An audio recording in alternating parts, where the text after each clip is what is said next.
With a smug grin and a mocking gaze, she points at him, pleading and begging him to go on and throw one of his usual fits. And honestly, she can't stand the thought that he's her childhood friend. And it was in that moment that something deep within him shifted, that something in the depths of his soul snapped. Takayashiki Rua is not your average girl. She's one of the hottest idols at the moment, while also being the granddaughter of Takayashiki Taizo, the chairman of the Teiken Group, Japan's ruling corporate giant, making her wealth and influence far beyond any normal person. In other words, she was a real-life princess in action. On the other hand, our main protagonist Suzuki Kazuma is just a run-of-the-mill guy. He's gloomy and plain with no friends to his name, but most importantly, bro is maidenless. He's who we'd call a loner, sitting at the very bottom of the social food chain. His only defining trait and achievement in life is being able to call himself the childhood friend of Rua. Believe it or not, he spent his whole life as Rua's shadow. Like he was Igris or something. But that's never been his desire. He doesn't want to be special like Rua.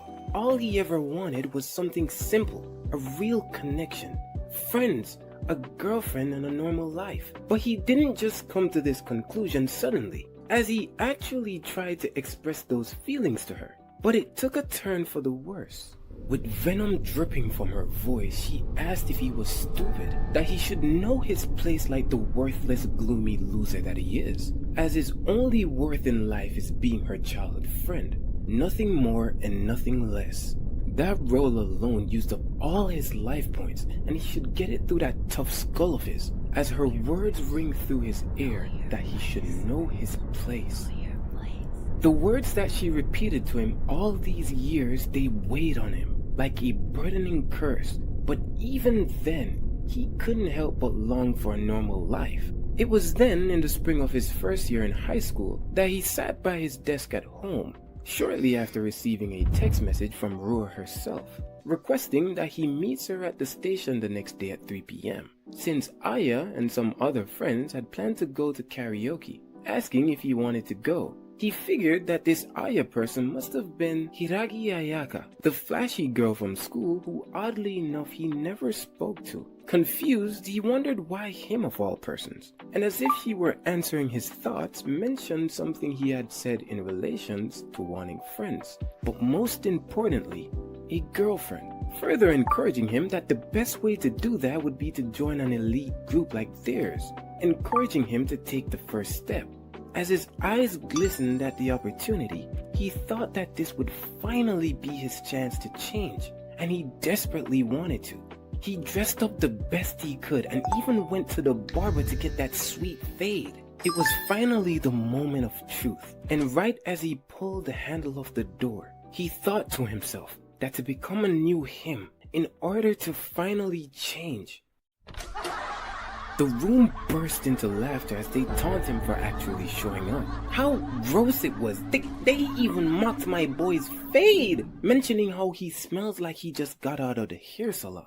Plus they're clowning his fresh new jacket. All while Rua laughed the loudest, mockingly asking them to stop as he really did try his best. Yet Aya, her friend, sat quietly unamused. Kazuma stands in silence, not a single word left his mouth, and as he drowns the sounds of all the laughter in the background, he realized that it was all just a setup. Rua stands to her feet and asked him what was wrong, as he just seemed to be standing there awkwardly. She cheers him on, begging him to cry in front of everyone, as she had bet 10,000 yen that he would have. Ignoring her plea, he whispered under his breath, requesting that she answers just one question. If he had done something wrong, desperately desiring to know what exactly he had done to deserve this. And with that devilish smile of hers, she answered that it was obvious, simply because he was her slave, urging him to go on, struggle, to put on a good show for her. And then it happened. She finally admitted the truth, that this whole time she couldn't stand the thought of him being her childhood friend. Kazuma's eyes widened as it felt like something just broke. As if chains were being snapped, he could finally hear the sounds of a bond being shattered.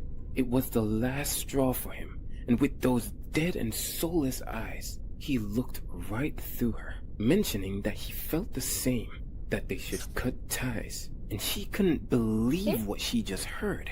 Infuriated, she asked him what exactly he thought he was saying. A loser such as himself shouldn't even be talking back to her. But Kazuma was right, as she was the one complaining after all. She continued her onslaught once more that he shouldn't mess with her, as unlike him, she has every right to hate him. But Kazuma's done. He clenches his fist and with a sudden explosion of rage, he slams it through the table. And almost as if it were nothing to him, he turns around facing the door in front of him, finally mentioning that it was settled, and closes the door behind him. Standing in shock, Rua's entourage talk about how lame Kazuma was, and how she shouldn't worry about him. Meanwhile, her friend Aya made an astute observation, asking if bro really broke the table. And as they gathered, they were all met with denial and disbelief that a human could possibly do such a thing. All while Rua stands afar off, shook with rage, unable to grasp how it was a piece of her confidence could be shattered by someone like him. And while standing in place, she screams that she'll never forgive him for breaking off their friendship. All while Kazuma, on the other hand, thinks how refreshing that whole experience had been for him, as the world itself seems to be glowing. He wondered why he had always allowed her to control him this whole time, as he'd much rather face high school alone than sell his soul to a beast wearing human clothing. But deciding to move forward and no longer living in her shadow, Kazuma finally felt free. That same night, we get our first glimpse of the man pulling the strings behind the mighty Taikai group, Takayashiki Taizo, and with a stern demeanor he stares at the pages before him. But that all changes when Rua calls out to him from afar, and his whole mood lightens up. She goes on to mention how Kazuma has been mean to her today, as he threatened to break off their friendship. But her statement catches the attention of the beauty standing idly in the room. Rua's cousin Takayashiki Kikura turns in disbelief, asking if what she had said was true. Rua confirms her suspicion by reiterating that she couldn't believe it herself, as she never once thought Kazuma would oppose her until now. Still not convinced, however, her cousin Kikura mentions that maybe she had been the one to say something nasty, with Rua casually admitting to calling him her slave, and yeah, maybe she also said being his childhood friend was the worst. But they had already figured that that was what had happened, as it's only natural for him to be upset after being told that. But Rua doubles down, insisting she was only teasing him. Jealousy bubbles to the surface as she confesses that it's infuriating to her to see Kazuma trying to make friends and looking for a girlfriend, as the whole thought to her is ridiculous. But Kikura mentions that wanting more friends is actually pretty normal, but denying it all, Rua screams at the top of her lungs that it's not. After all, Kazuma always had her.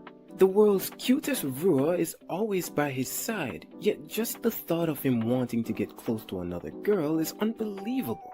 And because of that, she believes it's only natural that she'd want to tease him about it. As in the whole world, she's the only one who understands him the most. Because get this, she loves him. And that's all Gramps needed to hear to switch sides, as he claims that it's indeed Kazuma's fault. But Kikura seemed to have been the only one convinced Rua was wrong and nudged her to apologize. But she stubbornly rebuts that since her cousin was once Kazuma's mentor, she could figure something out and make things right by having him apologize and confess that he loves her. And while he's at it, to add a kiss as well. Kikura couldn't believe how down bad she was and directed her focus towards her uncle, asking if he had intended for Kazuma to marry Rua, with him confirming that he did, since that's exactly the reason he had her teach him martial arts, as well as the arts of leadership. Plus, Rua had liked him, and a talent such as himself was one of a kind. Gazing towards her fan, Kikura agreed, claiming that she's never seen anyone like him before, as ever since he was in elementary school, his grades have always been straight 3s graded out of 5, purposely scoring a little over average in order to fit in, as all of this was done as part of his training to become Rua's shadow. But if he were to ever stop and choose to aim higher, then not just the whole school or country would be shaken, but rather the whole world. And if our boy wasn't suffering from success already, well, turns out he was always popular with the girls, as she's not even able to count just how many had been transferred out because they liked him. And as a result of that, he never realized just how popular he was. Hearing this, Rua stands proud as she claims that that's her Kazuma after all, while Chairman Takayashiki mentions that that's why he's a worthy candidate to take over his company. But Kikara saw much further, since now that he's cut ties with Rua, he no longer needs to hold himself back, and she couldn't help but wait for the moment when everything would spiral out of control. And it started the very next day. The halls of the Teikai Academy buzzed with tension, and right in the center of the corridor sat a single desk and chair that belonged to Kazuma. The message was loud and clear. He went against Rua, and this was his punishment. Of course, the ultra-rich Harris would stoop this low, just to prove how much of a cruel, spoiled human being she really was. Still, he didn't let it shake him. Instead, he calmly weighed his options. Option 1 was to drag the desk back to class and endure the ridicule. Or option 2, complain to the staff. But it wouldn't have been worth it since the school literally belongs to her grandfather, chairman of the Teikai group. You see, this isn't just any academy. This is Teikai Academy, a school that cultivates S-class talent, where elite students from across the nations are recruited under a scholarship program to become the best in sports, arts, and academics, you name it. If you excel, you don't pay a single yen. But make no mistake, because this place runs on a hierarchy, a real-life castle system, complete with upper and lower ranks. And sitting at the very top of the throne, Rua, the self-proclaimed princess herself. So yeah, option 2 was out the window. Instead, Kazuma does something no one expected. He grabs his pen and quickly scribbles a quick message on the paper taped on the chair. He stated that he'll be studying on his own, and since it was a direct message from Princess Rua herself, then they should please count him as present. Surprised by his 200 IQ play, the other students stood in shock as Kazuma decides to head to another location, but also thought about how troublesome it would be if others found out about it.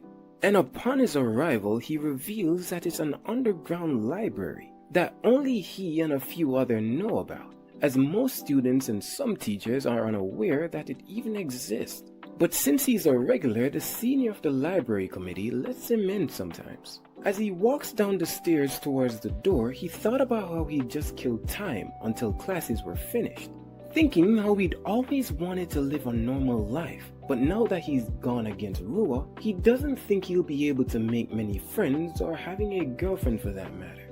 And as he grips the door handle, he wishes to now live quietly on his own, and opening the door before him, all he saw were yams. And it's in that moment that Kazuma had no idea about the story that was about to be unfolded right before him, as his goal of seeking an ordinary life was now filled with extraordinary girls, and his days were now far from peaceful. With a million eyes watching, a single girl stirred up chaos. The evil and conniving Rua began her live stream on a channel with over 1,091,000 subscribers. Damn! And today she's here to vent about someone who seriously ticked her off recently, since just the other day she went out for karaoke with a few girls from her class. Apparently, someone in Rua's karaoke group decided to kill the vibe mid-session and just left. Halfway through, I know, tragic. Rua leans in close to address her legions of subscribers, whom she affectionately calls her loyal subjects, telling them to listen up, since if the party's poppin', they should never be the odd one out to wreck it. Oh, and lastly, she has some huge news, announcing a brand new gig, and she's teaming up with a new voice actress named Minato Amane. They're not only working at the same agency, they also happen to attend the same school. Their debut CD is dropping soon, and the first live event is scheduled for next Sunday at the Shine Mall. And with that, Rua signs off as thousands flood the comments with admiration and support. But back to the present, Kazuma, now awkwardly standing in front of a door he shouldn't have opened, lowers his gaze and apologizes for intruding earlier.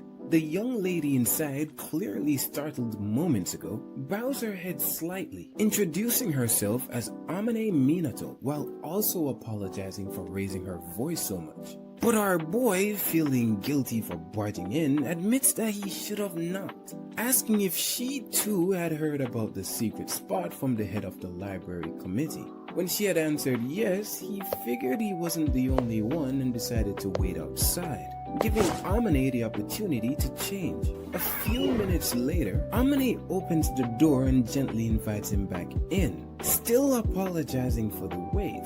But Kazuma can't help but ask the question that's burning on his mind. Why was she changing in there, and why in her gym clothes no less?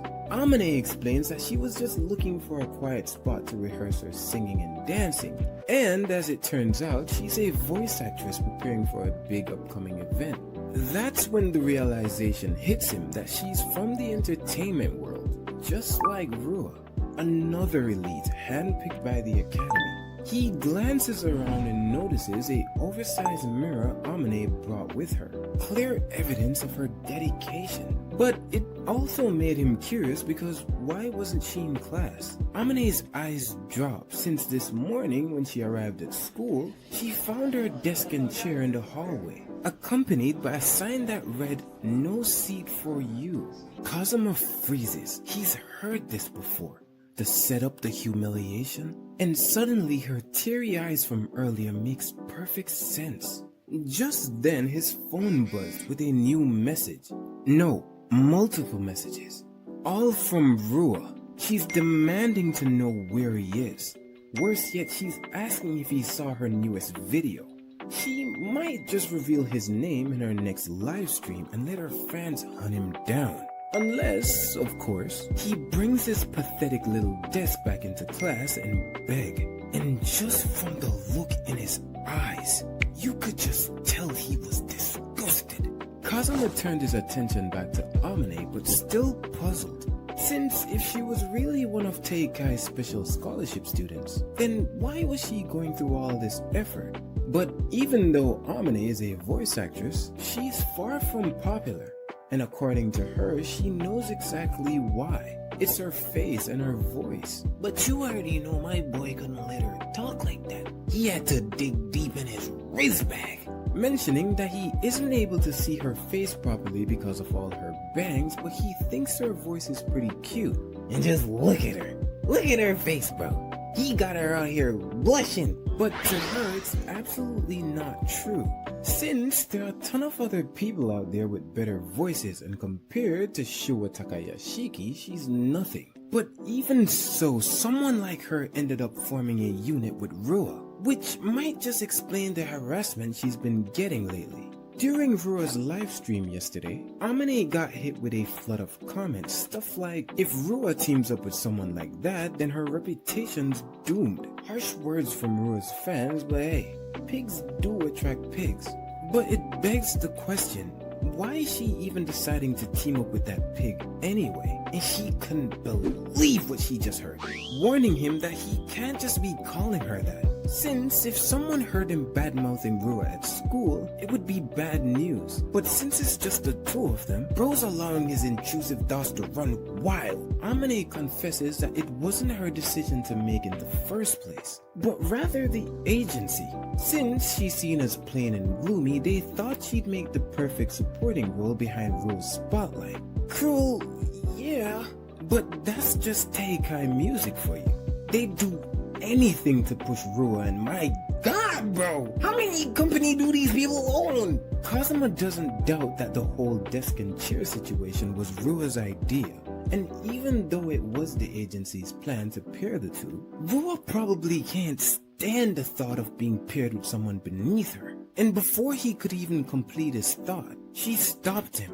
She's okay with being her background support since it's a rare chance she's been given. So at the very least, she doesn't want to drag anyone down, but instead give it everything she has. And her words absolutely moved my boy to his core. He asked if that was her reason for coming to the library to practice, and when she had given a resounding yes, he couldn't help but smile to himself, admiring how cool she seemed to him. And with that, he mentions how he'd like to keep her company. Though, to be completely honest, all he really can do is give feedback from the perspective of a complete amateur, and asked if it were okay with her. Before he could even finish, Amane's eyes lit up. She gently took his hand and smiled as from now on, she's counting on him. And for a moment, just seeing her close up like this, Kazuma realized something. This girl is way cuter than that pig Rua could ever hope to be. Time flew by, and before they knew it, it was already lunchtime. And Amane had been practicing non-stop since morning. Kazuma started to worry she might be dehydrated, when suddenly from down the hallway an obnoxious voice yells his name, and right behind him was none other than the witch herself, Rua, as she asked where the hell has he been this whole time. And you could just tell, look at him, bro doesn't want to be here right now. Her verbal barrage kept going as she pressed Kazuma, asking why he was ignoring her. She even noticed that he blocked her on Messenger, but then delusionally thought to herself that maybe he isn't able to look directly at her because of how beautiful she was. But bro walked right past them like my dad walking out my life. And that's when dude grabbed his shoulder, asking what the hell was up with his silent treatment. And all it took was one look for Kazuma to break down this man's whole character profile like he was Batman or something. Because of that, we now know this dude's name is Asano, and he's the baseball club's promising scholarship student. As well as how bro must be some bum to be hanging around Rua instead of practicing. Hell, he should take a page out Amane's book. But looking at him too long had bro's blood boiling, especially since he wasn't saying anything. And so he pulled back his fist, ready to swing, and god damn! I didn't know bro had ultra instinct. He had Asano wondering if he was punching air, but Kazuma was finna lay it on him thick.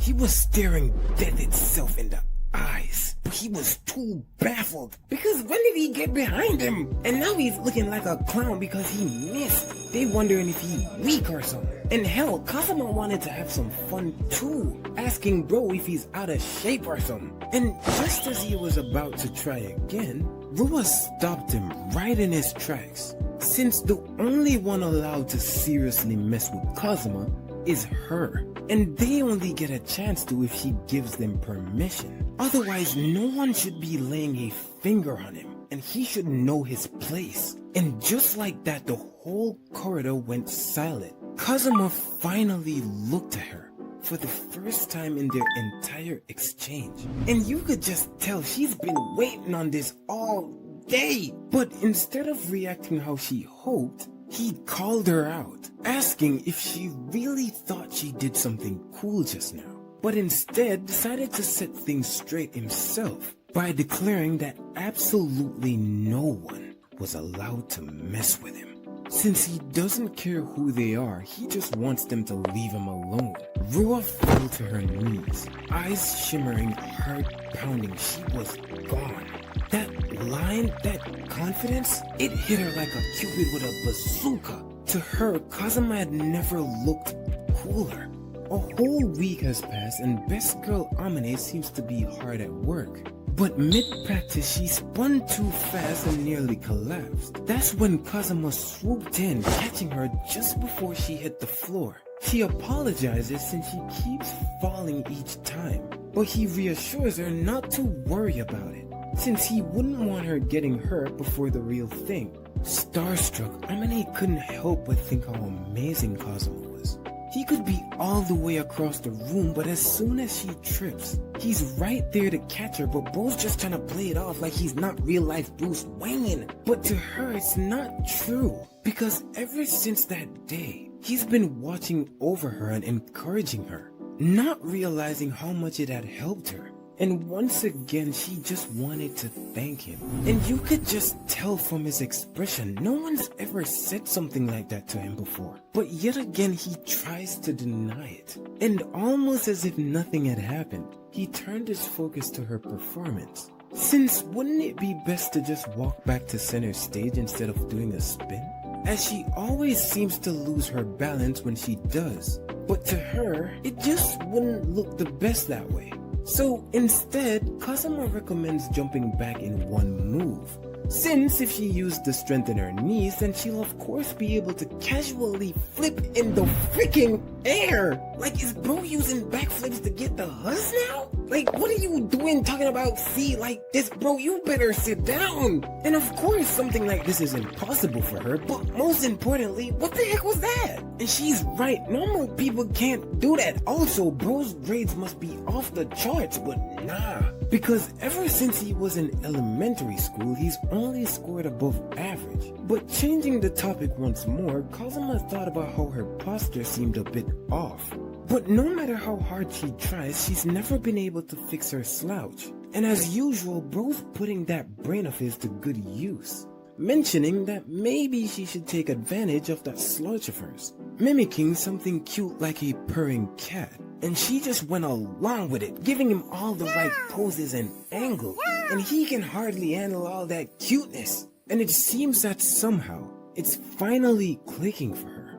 Kazuma recommends having her designer make cat ears and tail to go along with her outfit, and she was fully on board until she wasn't, as she wouldn't be able to use it for her performance with Rua, since it just wouldn't match well, along with the fact that she's supposed to be a background support. Kazuma took a moment before asking if that was really okay with her. But since her singing and dancing isn't necessarily her specialty, she'd actually prefer he watch her practice acting instead. After all, she is a voice actor. She desires to perform as an anime character, and that's why she's giving it her all now, hoping that it'll lead to other opportunities one day. And Kazuma couldn't help but think how positive she was, especially when she speaks about voice acting. She seems so full of life. He confesses how he felt envious, as he doesn't seem to have any dreams or goals to aspire towards. When she asked if there wasn't anything he wanted to become, the only thing that came to his mind was that he wanted to be ordinary. A life that he could be proud to proclaim that this was who he was. And even then she believed in him. Since if it was him, she had no doubt that he could attain the very thing he wanted. And that's all he needed to hear as he smiles in appreciation for her kind words. Feeling a lot closer to him, Amane took the opportunity to ask a more personal question. Since the other day, well, she heard that he had gotten into a fight with Rua and thought that maybe it was because of her. He reassures her that that wasn't the case, but being persistent, she mentions how they were childhood friends and how she must be putting him in a tough spot. But he doesn't consider her a childhood friend anymore, and that's all she needed to hear. She steels herself to make a confession. She stutters at first, but proceeds to ask if maybe he'd like to... And the witch herself appeared on the scene, asking what the hell were the two of them doing in such a cramped space, as she gets ready to unleash her attack. All hell breaks loose as Rua bursts into the secret library. She'd heard Kazuma was here, but she hadn't expected him to be with someone. She asked why the hell was he with this trash voice actress in the first place, as she's nowhere close to being as popular as she is. And just like that, the insults started flying, calling Amane literal crap and stupid. Rua finally pieces it all together. This is why Kazuma's been slipping away after school. It's all because he's been meeting up with some girl. And just the thought of it was enough to bring her to tears. But who's gonna tell her we don't care? She's not letting it go though, because Kazuma should be beside her instead. Amane, trying to de-escalate, puts all the blame on herself, saying Kazuma was just helping her out. But the moment she says his first name, Rua's ears twitched.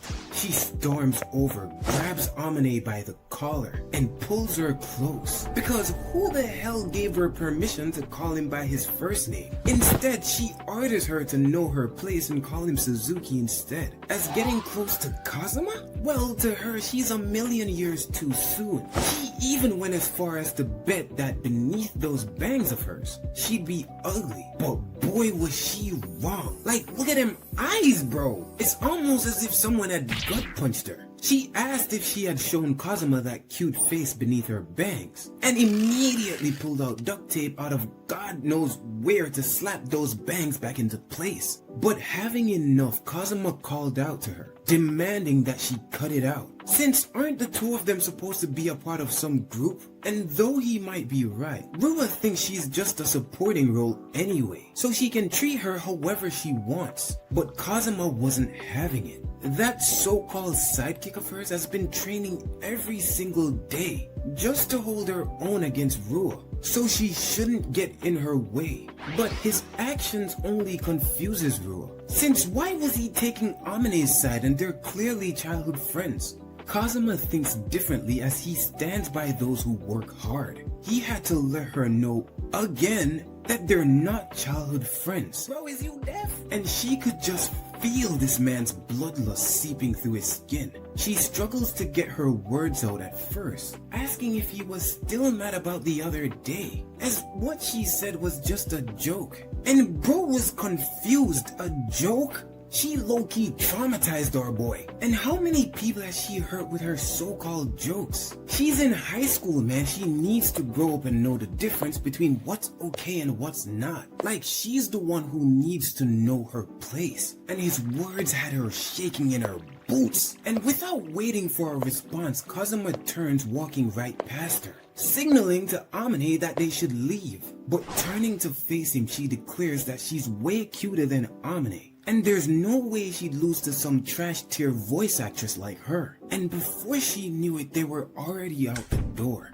While outside, Amane lowers her gaze, apologizing, thinking it might have been her fault why Rua got upset. But Kazuma reassures her that she doesn't need to apologize, since it just gave him a perfect idea, as they might be able to throw Rua off if they poke at her oversized pride. He's calling it the Iman Yan dance operation. After a bit of browsing at a nearby convenience store, Kazuma handed Amane a cute black cat earpin and asked if she had a YouTube channel by any chance, requesting that she wears it and uploads her most recent cat dance, as he sure will catch people's attention. But Amane, just like me bro, she barely got any subscribers and doubts her video would get any attention. Kazuma puts her mind at ease since he has a plan to help with that. His only request is that she trust him. His confidence was enough to calm her nerves. And after a brief pause, she nodded, but Kazuma wasn't done. He asked if she'd be okay with lifting her bangs when she recorded the video,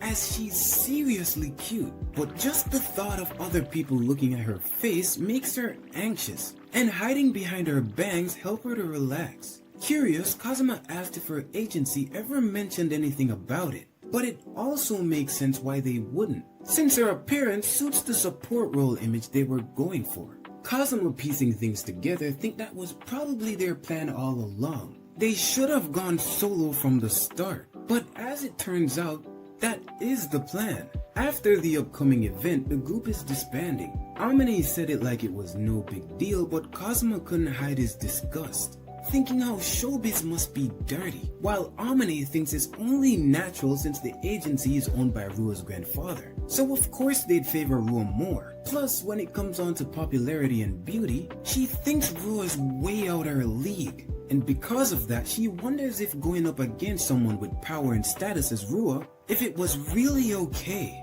Hearing that, Kazuma finally understood. Her lack of confidence wasn't some character flaw. It was because of her environment, nurtured by an industry that hammers down anyone that stands out too much. Whether it was school or showbiz, Amane had always been surrounded by people too afraid to lose their position. People who tear down others just to be standing out. No wonder Amane's confidence is so low. Calling out to him using his last name, Amane asked if he were childhood friends with Rua, and how she seemed to like him a lot, but to Kazuma it's just annoying at this point. But also he wanted to let her know that it was okay for her to call him Kazuma instead. Amane lit up, glowing with excitement. She mentions that it would make her really happy if he called her Amane as well. And look here bro, he did it effortlessly. And yo, why are you blushing? You just told him he could call you that. And with her newfound determination, she looked up, mentioning that she'll do her best for the video shoot coming up. And before anyone could blink, the video was live. A bright chirpy Amane introduces herself as the voice actress performing the Amanyan dance on a channel with 41 subscribers. Then she danced, and not just any dance. We're talking backflips bro, probably the same move Kazuma taught her last chapter. At the end, a little breathless Amane returned to the camera, as she will be performing live this Sunday, and if anyone watching was free, they could stop by. She also made sure to ask everyone watching to subscribe. Makes me feel like I should be telling y'all to subscribe more, but hey. Watching from his phone, Kazuma couldn't help but think how cute her whole performance was. Yet he did notice she got a few hate comments from Rua's fans, but among them were some real viewers. He decided to check Rua's channel in the moment, not because he was into her, but solely for gathering information. And this girl is crashing out, calling every name known to man except for Kazuma's real name, which makes her threat last chapter about having her fans hunt him down just a bluff. But since then, she's actually been able to grow to 1.1 million subscribers, but continues to lose her mind over Kazuma not noticing how amazing she is. But with that, she brings her crash out session to a close, revealing that fake, warm and bubbly character that she displays online, claiming that what we just saw was emotional expression acting, as she was just channeling some of her recent frustration, thinking that maybe she too should get into acting.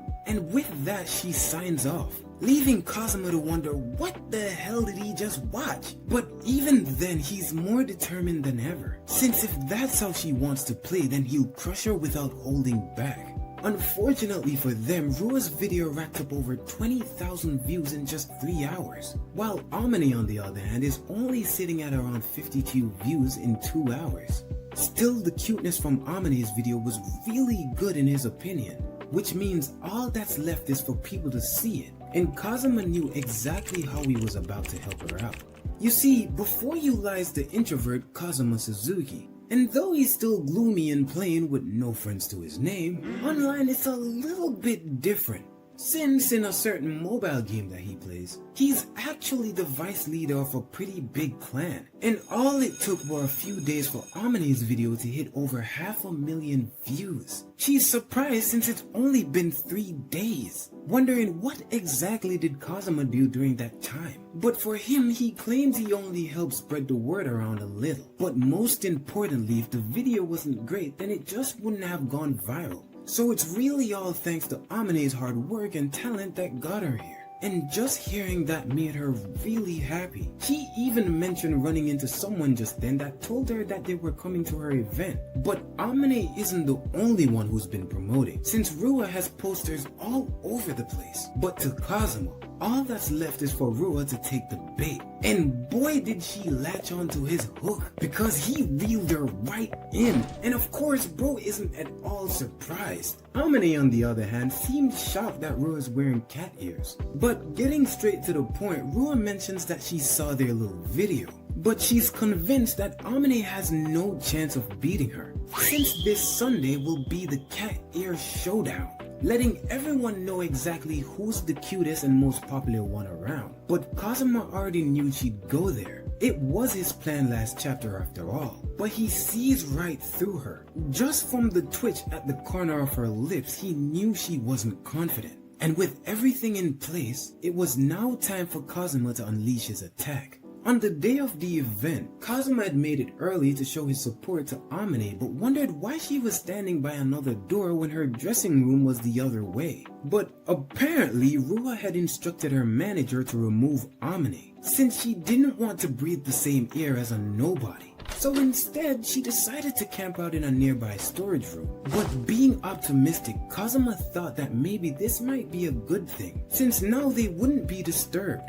He mentions that it would be showtime soon and encouraged her. He knows she's got this. He's been watching over her this entire time, and he knows she's improved a lot.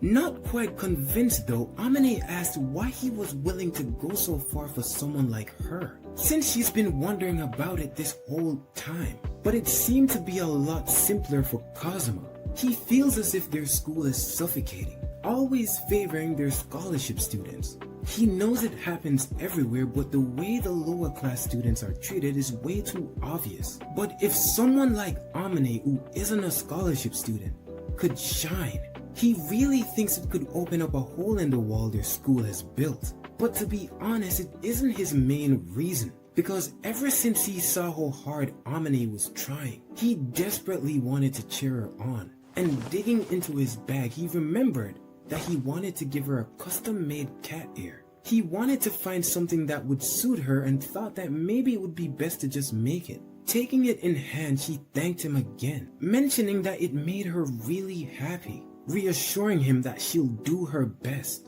But that's not exactly how it's supposed to be worn. And while placing his hand on her face, he moved her bangs to the side, while letting her know that this is how she should wear it. Smiling as he figured that it would look great on her, Amane's whole face turned red, unable to get a proper word out. But Kazuma remembers a time recently when he got invited out for karaoke and decided to go to the salon for a sweet fade. How he felt like a completely different person. That's how it normally goes in novels, but not for him, since they all just pointed and laughed. But she's different. Amane Minato is someone who can shine. She has big dreams and she's worked so hard, but was interrupted by someone knocking on the door, since she's up next. And so reaching out his hand, Kazuma urges her to go and steal every single last one of Rua's fans, and grabbing onto it, she rushes towards the door, prepared to make the performance of a lifetime. The event begins, and Rua steps forward to thank everyone for coming. Standing before the excited crowd is everyone's favorite idol, the princess herself.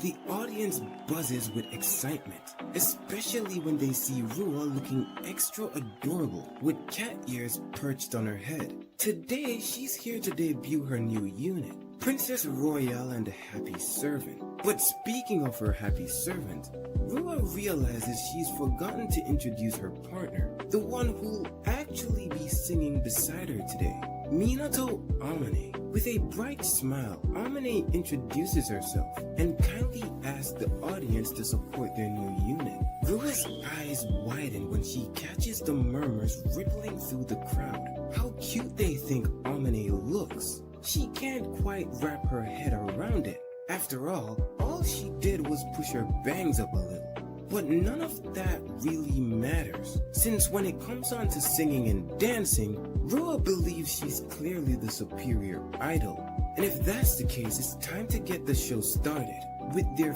first song, Cute Dreamers. As the music starts and the voices fill the arena, the whispers return. But this time, they're all about Amane. The crowd wonders who's this charming girl beside their princess, and has someone this cute ever been on TV before? Isn't Amane way cuter than Rua? Even her singing and dancing seem to outshine Rua too, and it's in that moment that Rua can feel it. She's starting to sweat from all this pressure. To Kazuma, watching from above the stage, Rua has already lost. She must have thought that opening with her singing and dancing would guarantee her victory. But while Rua was busy playing the idol, Amane was practicing day and night, refining her performance until she shone with a dazzling charm. By the time the curtain rose, the battle was already over. Blinded by jealousy of the lower class girl who'd gone viral with her cat ears, Rua foolishly stepped into Amane's world, playing by her rules, just like Kazuma had done once before. And now, Rua was about to feel the same crushing embarrassment he'd felt back then. Kazuma notices something unusual. Men in black suits weaving through the audience towards the back of the stage. He slips away, cutting through the section marked no entry, determined to see what's going on. We cut to one of the suited men, frustrated that he hasn't been able to reach any of his teammates. He's running out of time, especially since the song is almost over. He decides he'll have to drag Amane off the stage himself, but Kazuma isn't about to let that slide, asking who exactly did this guy think he was about to manhandle. The man, too focused on his mission, doesn't even notice his fallen comrades lying behind him. He wants to know exactly what happened, but Kazuma's the one who's asking the questions here. He quickly noticed that this man is a part of the Takayashiki's family's security, and if Amane didn't deliver as a supporting act, they'd been ordered to remove her immediately. Once Kazuma confirms this, he moves in an instant, too fast for the man's eye to follow, and with a single precise strike, the man crumbles to the floor, and it seems that their security has gotten sloppy lately. Wasting no time, he slips back towards the arena, relieved that at least for now, everything seems to have worked out. To Kazuma, this was Amane's big moment, the one she'd fought so hard for, and he absolutely refused to let anyone ruin it. But then it struck him that even if they did manage to drag her off stage, it wouldn't have mattered. Everyone here had already been moved by her voice. Amane was finally shining, and no one could stop her. Taking a deep breath, Kazuma cupped his hands and shouted that she could do it. The sound of his voice filled Amane with a burst of fresh confidence, but on the other hand, it completely threw Rua off. She took one wrong step and almost broke her goddamn ankles, and before she knew it, she crashed, hitting the stage face first. And just like that, the event people would soon call the fall of the idol Rua ended in Amane's victory. By the next day, every major entertainment outlet was reporting on Rua's spectacular performance, carefully skipping over both her fall and Amane's stunning debut. But that was typical of Teikai music, dirty tricks and damage control as usual. Still, in the age of social media, there was no stopping the truth. Rua's fall was going viral everywhere, and Amane's name was on everyone's lips. Amane was showered with praise from every direction, and for Kazuma, that was enough for him. Amane was finally getting the attention she deserved, which meant it would take a lot more effort for him to stay by her side. He knew for a fact that Rua was furious. The official news ignored her fall, but the clips and memes all over the internet didn't. Meanwhile, no one could ignore Amane anymore. At this rate, her star would only rise higher. And when it did, Kazuma knew his very existence would be an obstacle for Rua, the so-called ruler of the school. So for now, he decided he'd fade into the background, quietly watching Amane's success from afar.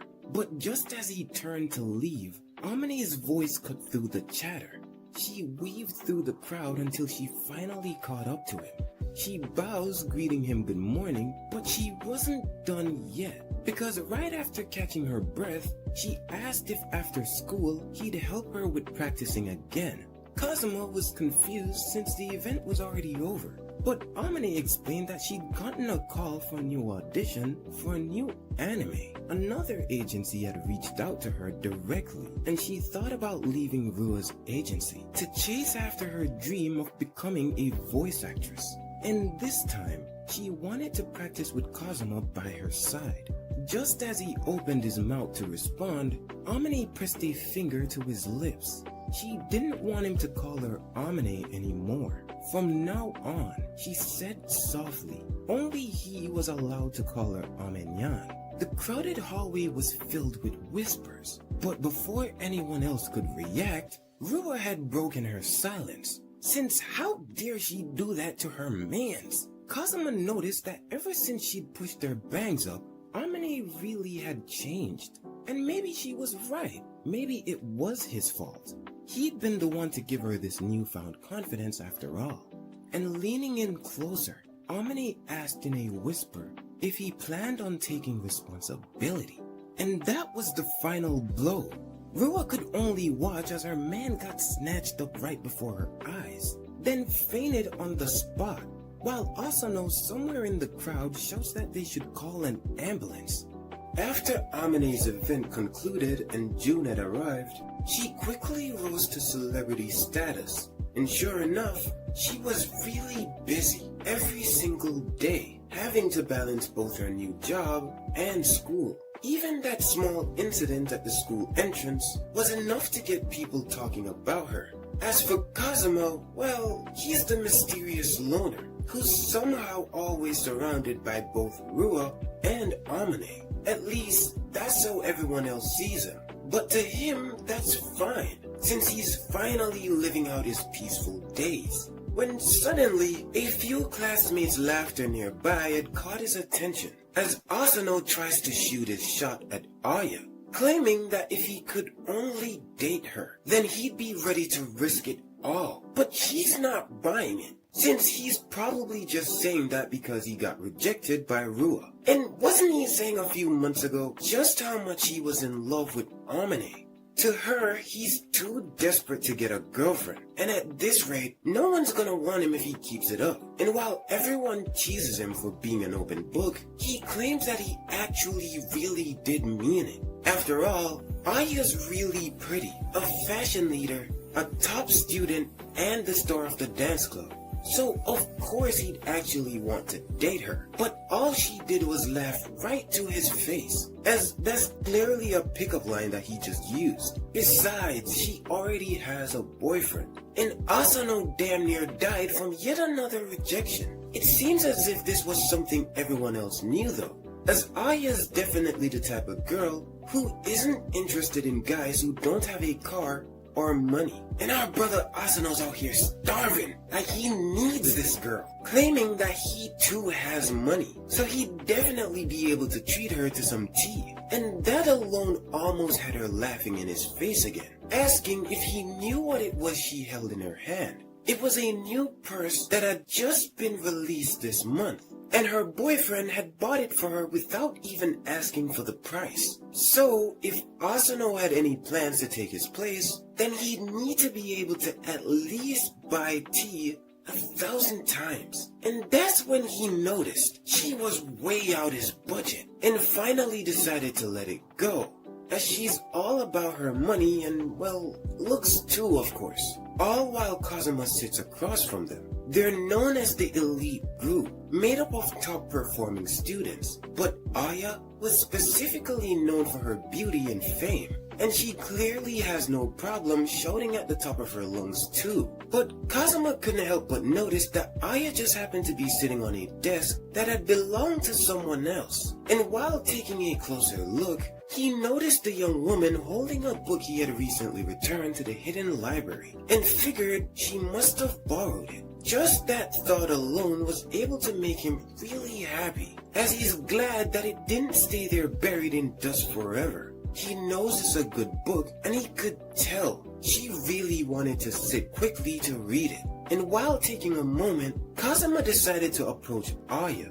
and mentioned that that wasn't a place to be sitting, and asked her to move. And at first her eyes widened, but had quickly turned into frustration, because how dare some loser try to act all buddy-buddy with her, mentioning how he was so annoying. But Kazuma don't give a damn. The bell was about to ring, so she should just go back to her seat. But she gets even louder, since there's still time. Plus, it's none of his business anyway. All while Kazuma thinks how stubborn she was, remembering her from when he had gone out for karaoke in chapter 1. She had given him a cold look back then as well, and it had him thinking that maybe Aya actually hates him. But whether she hates him or not, he has no other choice. And while scooping her up in his arms, he gently lifts her off the table, all while everyone stood there watching. And not before long, her whole face had turned red. But Kazuma was unfazed, calling out to the young lady who needed her desk, since now would be the best time to make a move. and as she rushes in to clean this girl's dusty ass cheeks off her desk, she thanks him, and with his objective completed, he gently lowers her feet to the ground. She stood there with her head tilted down, silent, until suddenly she snapped. A flurry of embarrassment and frustration flared across her face as she warns him not to mess with her, while also curiously wondering what was he trying to accomplish just now, and decided to lay it on him, because how dare he do something like that to her. But right as she was about to continue, Rua had stepped into the room, cheerful and wishing everyone a good morning, and in an instant, the place had gone silent, as if the one in charge had finally showed up. And while she approached Aya from behind, she whispers in her ear, asking what had happened, and if by any chance Kazuma had done something to her. And not wanting to mess with the psychotic woman who would clearly do anything for her mans, Aya quietly mentions that it was nothing. But Kazuma had to speak up, because how many times did he have to tell her that he doesn't belong to her, but rather that they're just strangers now? Shocked, Rua tilts her head down, asking why.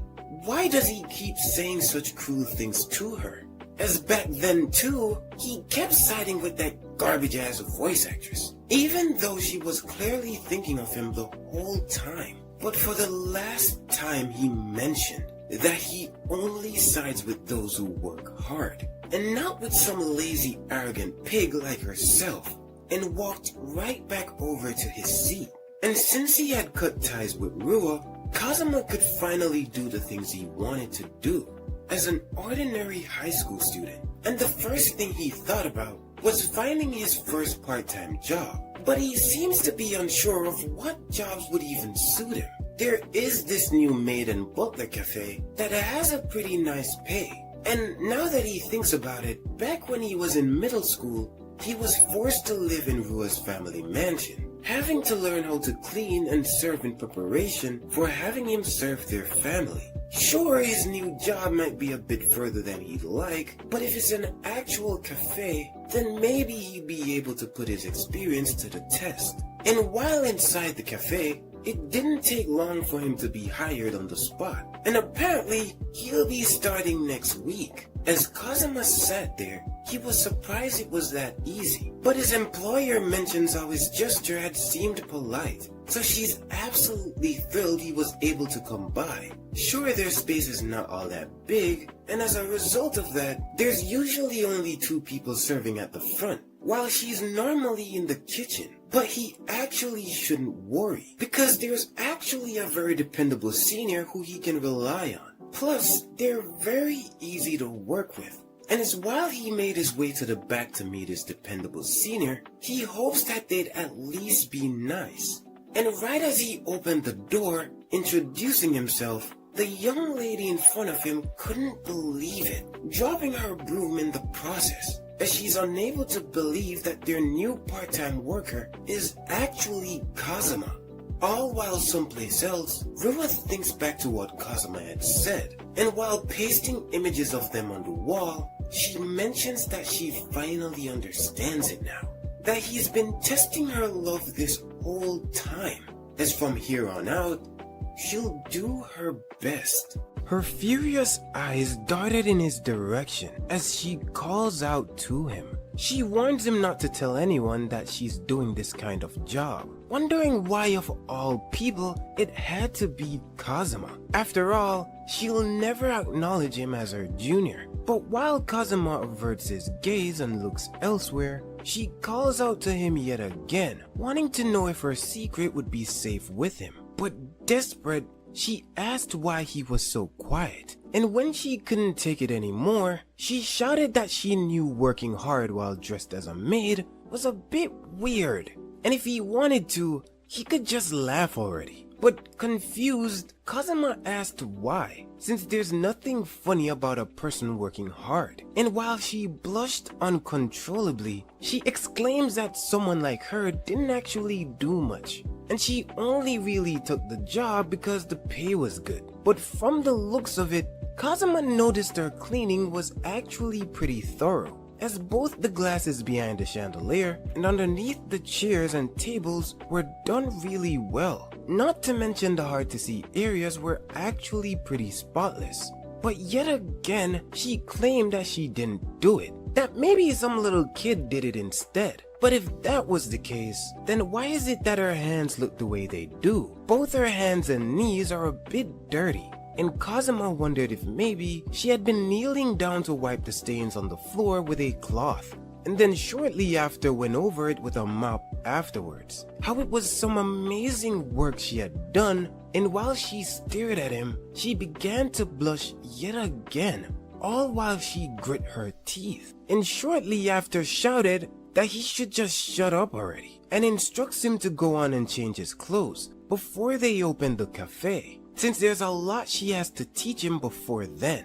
And as Kazuma stood there with a hopeful smile, he reassures her that he'll do his best.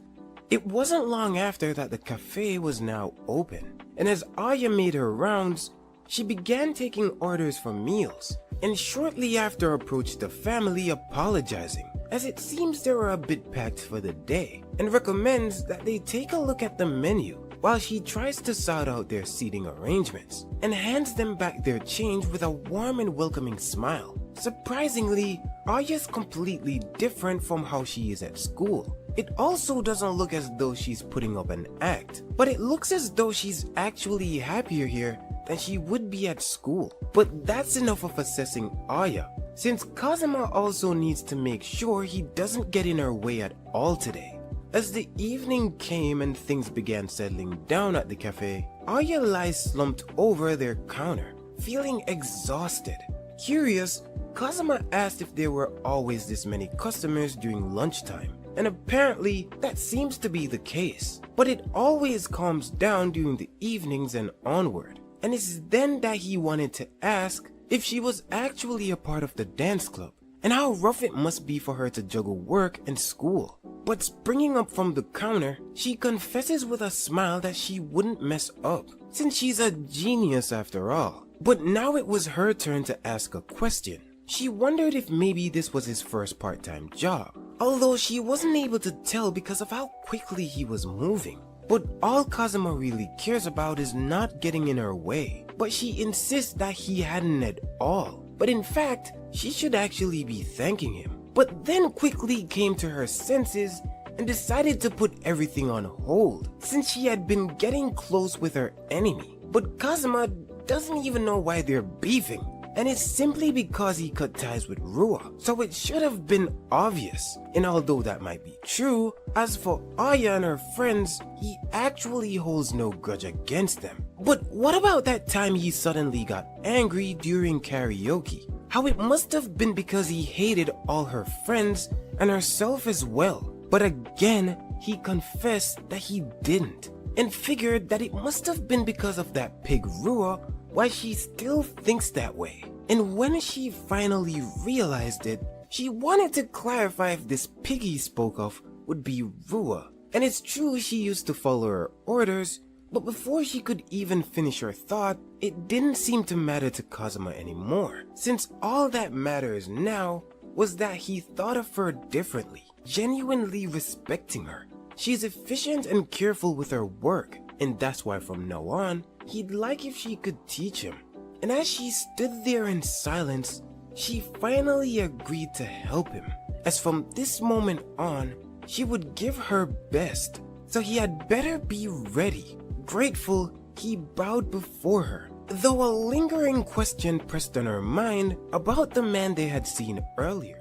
Apparently, during the visit of their last male customer, Kazuma had decided to step in. He mentions having wanting to ensure the customers had a great experience, but she already saw through his lies. She had been watching him the entire day, so she knows it's not like him to interfere with her work. And as he stood there, he thought for a while. He asked if she had realized that very same customer following her around. He was also a pickpocket who kept putting his hands in his pocket unnaturally, not to mention those suspicious eyes of his. And it seems Aya also had a strange feeling about this guy. But if that was the case, Kazuma asked why didn't she kick him out? as where did all that toughness she had at school go? And as she stood there, trying to get her words out, she mentions that it's because he's a customer. So she couldn't possibly say that, but he thinks she's taking it way too seriously. And if she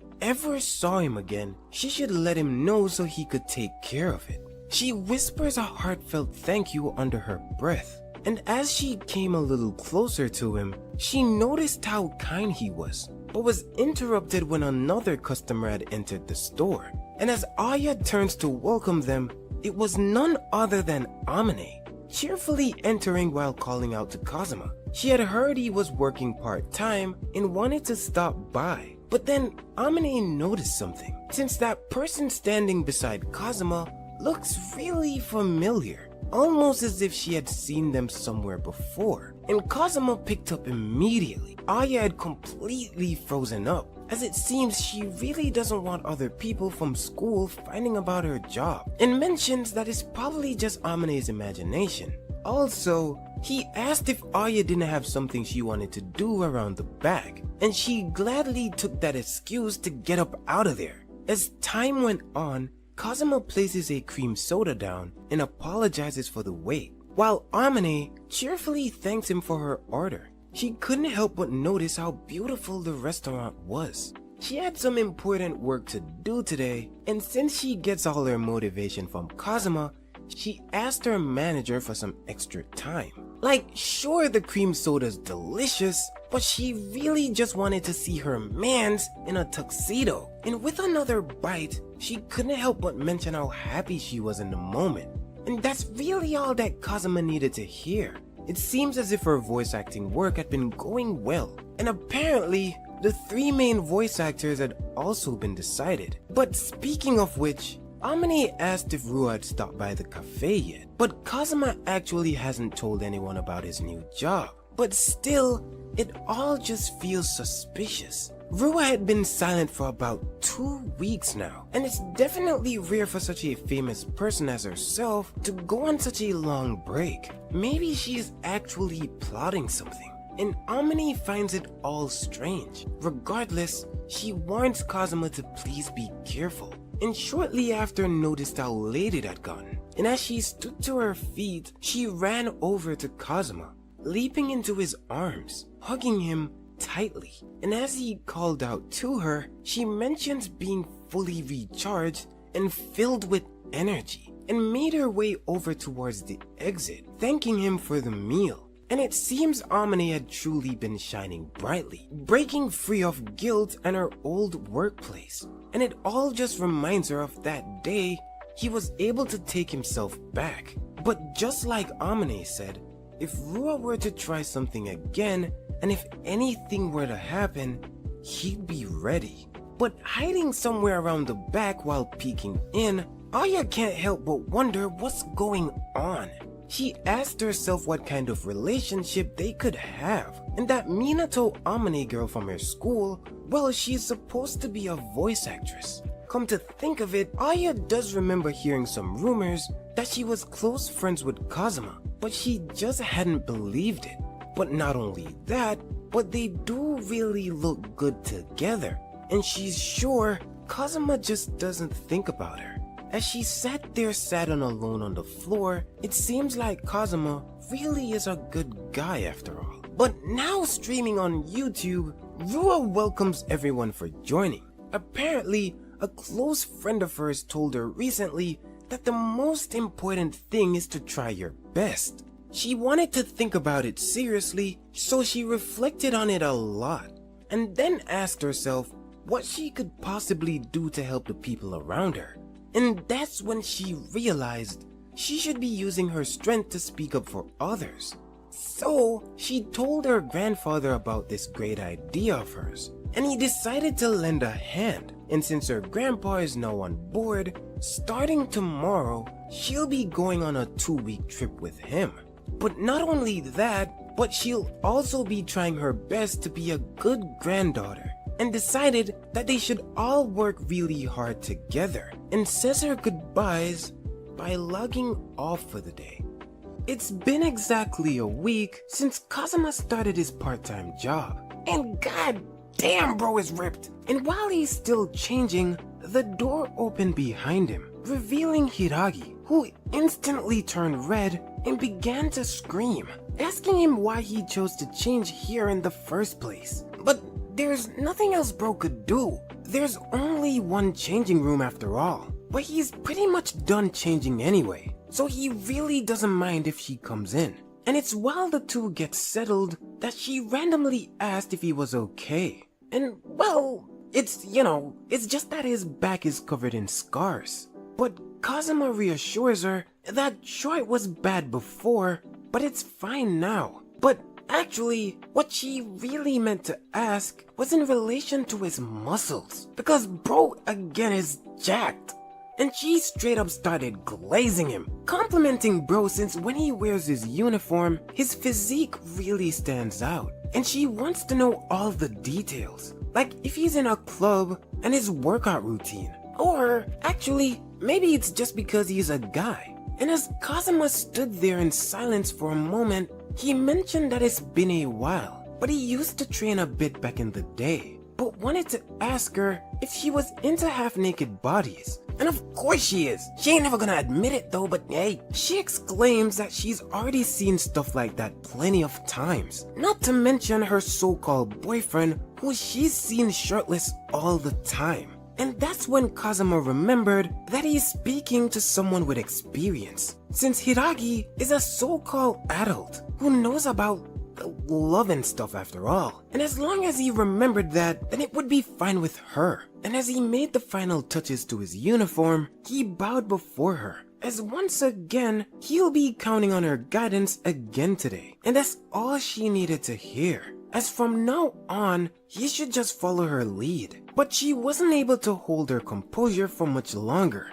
as shortly after, they shared a laugh together. But now it was game time, and they were fully locked in at work, with Kazuma thanking a few customers for their patronage. It seems like it's nearly the end of rush hour, and everything's going smoothly. Though, Kazuma's a little worried since their manager had caught a cold and had to go home. But regardless, he thought it might be time to go wash up the mountain of dishes that were piling up, when he had suddenly overheard a conversation between Hiragi and a few customers, with one of them mentioning that he'd like to order more food along with her as a side dish. He wants them to go for a ride so he can take her to the beach or something. And it seems this guy might be the typical annoying flirt. But since Hiragi's experienced in love, Kazuma's quite confident she'll be able to deal with it just fine. But Hiragi, on the other hand, is crumbling under the pressure, as she nervously shouts that she doesn't know how to respond. But these guys are having the best time of their life, and this all just leaves Kazuma confused. Why is she even reacting this way? Wondering if maybe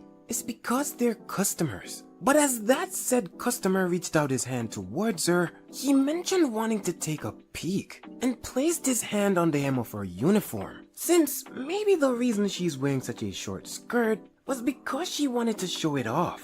And as he grazed her thigh with the tip of his fingers, Hiragi shouts begging him to stop. But bro isn't getting it through his head, and neither are his pals in the back, because apparently Kachan's got a crazy temper. Plus he knows karate and warns her not to piss him off. And so while Hiragi trembles in fear, with a cafe filled with people watching, Kachan wanted to show off even more, urging her to look at the bottle he has in his hand. And since he's such a great karate master, he can split one of those bottles clean in half, and wanted to show her how it's done. And while the bottle was yet in mid-air, bro gave it one hell of a chop, sending the bottle flying all the way across the other room towards Kazuma, and he catches it effortlessly in his right hand. And bro's pals must think this is all a game. That bottle really almost hit someone, but Kachan doesn't care. He just wants to try again.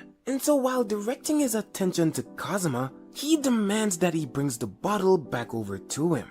And with eyes as cold as winter, he walks over towards him and places the bottle on the table. And as Hiragi calls out to him, Kachan wonders what he's doing. But bro's locked in, and while straightening his hand, he effortlessly slashed the bottle in half, sending the top half flying like he was shooting from the three-pointer line. The top half then hit the corner of the wall and bounced right into the trash. They had bro out here looking like Steph Curry, and the whole cafe had exploded from the excitement, thinking how amazing and cool Kazuma was. And as Kachan and his crew watched in disbelief, Kachan's blood slowly began to boil, with him deciding to grab onto Kazuma's collar, since there's nothing for him to be proud of. After all, the bottle just shattered, that's all. But Kazuma actually agreed, since that was nothing special at all. But he was finna show him something special in a bit, as he clenched his fist and deadass jammed bro in his throat. Pause. And as Kachan's eyes rolled to the back of his head, he fell straight to the floor, gasping for air. All while Kazuma makes a public service announcement, warning their customers to please refrain from disturbing the cafe. But it looks like he might have overdone it just a little bit. But if Kachan knew how to realign his broken vocal cords, he might be able to recover in a few days. But he reassures him that he'll personally pay for his medical bills from his own salary. And while kneeling down to Kachan's level, he wanted to let him know to never come near Hiragi again, and asked if he made himself clear.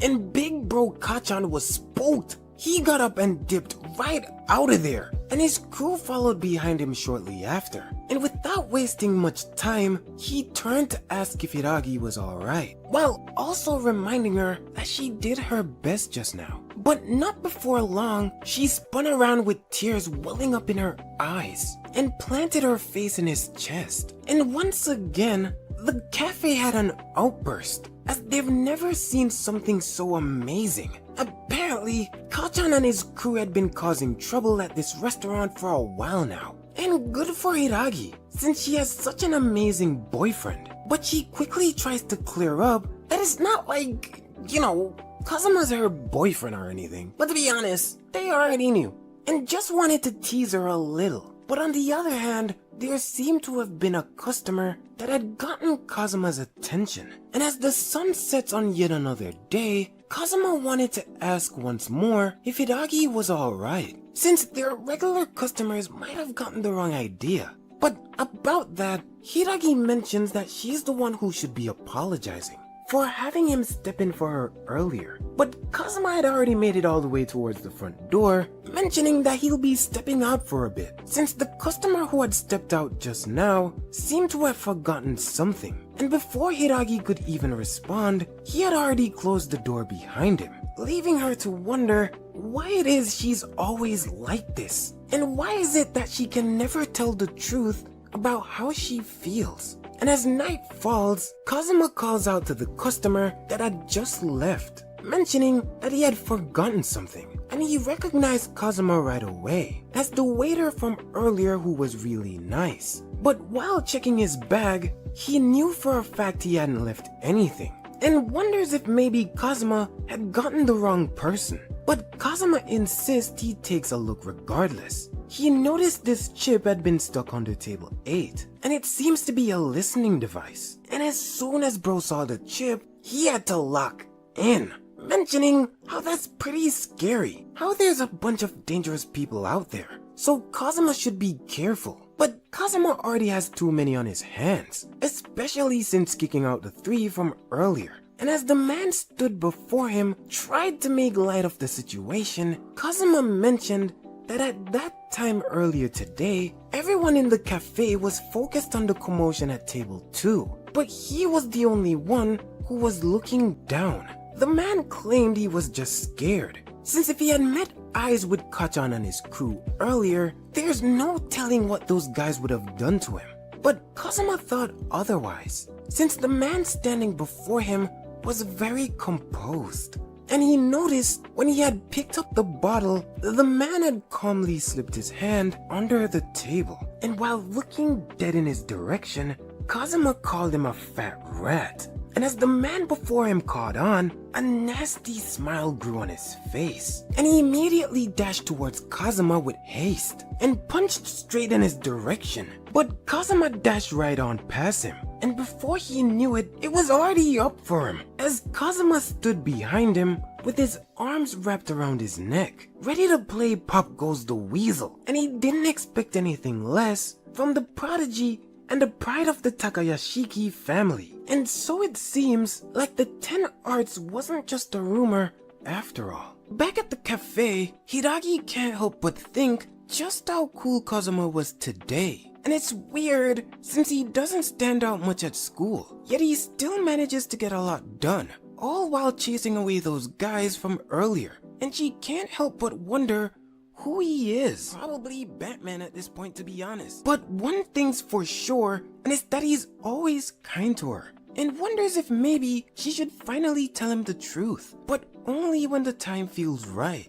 Elsewhere, that very same night, Kazuma's getting down to business. It seems the so-called top 10 members of the Takayashiki family wasn't just a myth after all. And right away, Kazuma picked up that the pig herself must have sent him, asking if him of all people got chosen to eliminate all the girls around him. But this man ain't snitching, since it's a part of the job, and that's all Kazuma needed to hear, as he crushes the listening device in his hand, telling him to beat it, and made it clear that whoever sent him should never come anywhere near him again. But this old geezer doesn't think he could just let him walk away, since if his mission were to fail, he'll probably be erased from the underground world, and by some high schooler no less, which means they had only one option left: to throw hands. Plus, if he beats Kazuma, his reputation will more than likely skyrocket. Hell, he might even get a new job opportunity. Or even better, if he were to hurt the cute maid back at the cafe, he'd more than likely earn Rua's favor. And just look at this man, Kazuma.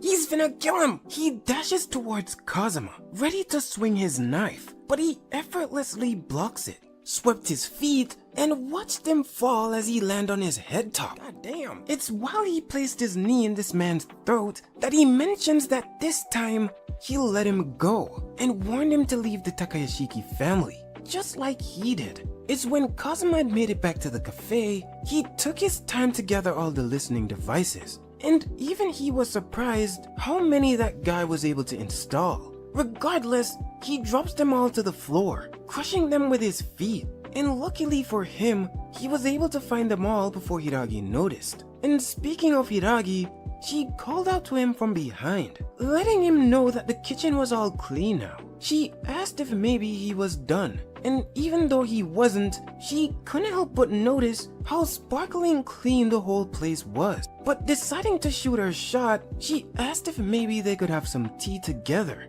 It's not long after he had agreed to it that she wanted to ask him a question, since she had always been curious why he started working part-time in the first place. And to him, it was actually pretty simple. He wanted to try his hand at doing things a normal high schooler would do, since up until recently, he only took care of that pig Rua, so he wasn't able to do normal things. And upon hearing that, she wasn't able to hold her composure much longer, as she laughed out loud at the fact that he had called Rua a pig. And now that she thinks about it, only he could go as far as to say that about the granddaughter of the Takayashiki family. But flipping the question back over to her, he wanted to ask why she started doing part-time as well, asking if maybe it were to pay off a debt, even though it doesn't really seem like she has problems with money. It's as she took a moment to think about it that she confesses that all the name brand purses and stuff,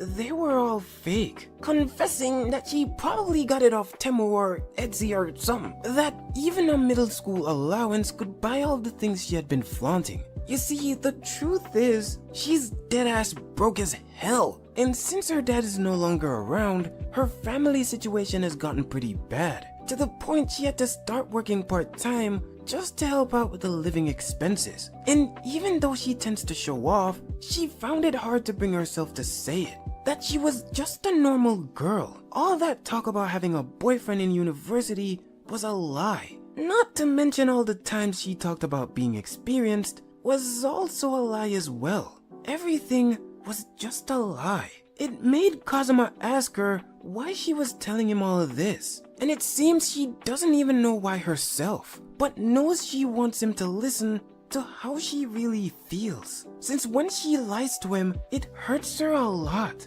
But also, she wanted to apologize for back then, when she had went to karaoke at that time. Kazuma can confess that she was the only one there who wasn't laughing, and figured she might have had a reason why. And it's all because she saw herself in him. Before, she used to call him Rua's shadow, but the real servant was her, sucking up to Rua this whole time, just so that she'd be able to be among the upper class. So back then when he tried to dress up and fit in with everyone, she couldn't bring herself to laugh at him because he was just like her. She then apologized for always being cold towards him, as what he sees before him is who she really is, and she hates it. It's in that moment that Kazuma finally understood what she was saying. But still, the things he had seen about her really made him respect her more. And it had caught her off guard for a while, as she asked him what he was even talking about, wondering if he had missed everything she had just said about her fake boyfriend. That really, all she was doing was trying to keep up with Rua's level of wealth. But that's not it. Kazuma doesn't care about the recommendation, her boyfriend, or brand names. He just respects her for being the maid who seriously gives it her all. But she swears that anyone could have done it. But he insists that it's not just anyone, since to him, Hiragi is the cutest and most honest maid he knows. But calling out to him, she thought that maybe he shouldn't compliment girls like that so easily, since, you know, his girlfriend might just get mad. And bro really said who? And of course she's referring to Amane, since aren't the two of them dating? But Kazuma mentions that they're not. And once she had heard that, her eyes had widened in disbelief. But you know, it really does look like Amane's head over heels for him. And if he's got a pretty and popular girl as his girlfriend, he should be happy. So why not just date her? It's as he took a moment that he mentions how he really thought about things like that. And he wouldn't want to just like a girl just so that he could show her off to other people. And his response had completely shocked her, that she had started blushing instantly, mentioning that he had said something cool again. Why you glazing my guy, man? Stop! And so it was established that they actually weren't dating, which meant that this might actually be the perfect time to shoot her shot, asking if maybe, you know, someone like her. But the door behind him had suddenly swung open, as Rua calls out to her dear Kazuma while extending a greeting to the little stray kitten Hiragi, and it seems she had brought company with her. It's when they both turned and noticed her that Rua mentioned losing contact with the old geezer servant of hers, as well as how the signals from the listening devices had gone silent. Well, you know, as to be expected of her Kazuma, asking if he finally understood it now, that she is absolutely trying her best just for Kazuma's sake. Meanwhile, Kazuma still don't know what the hell she's even talking about, leading Rua to draw their attention to the brand new toy she had borrowed, Hinokami Rei. She is the brand new assassin of the Takayashiki family. Sure, she might be small, but she's also really dangerous. And with just one glance, Kazuma could tell she was pretty skilled. Sure, Rua might not have needed to get a top 10 member just to get rid of Hiragi, but she'll willingly do anything just to wipe out every obstacle to her love. And if that's the case, she doesn't mind becoming a demon.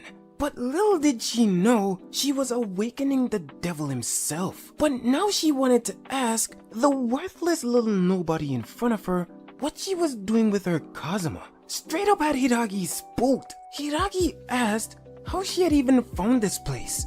And well, let's just say Rua knew she worked there for the longest time. And since they're both classmates, of course everything about her would have been investigated, including all the fake stuff and that imaginary boyfriend of hers. She knew all about it. And to be honest, watching her play pretend was entertaining for a while. But now, she absolutely can't ignore some nobody trying to flirt with her Kazuma. So this means war. But not only that, she'll be canceling all her scholarships. And while she's at it, she could get her expelled as well.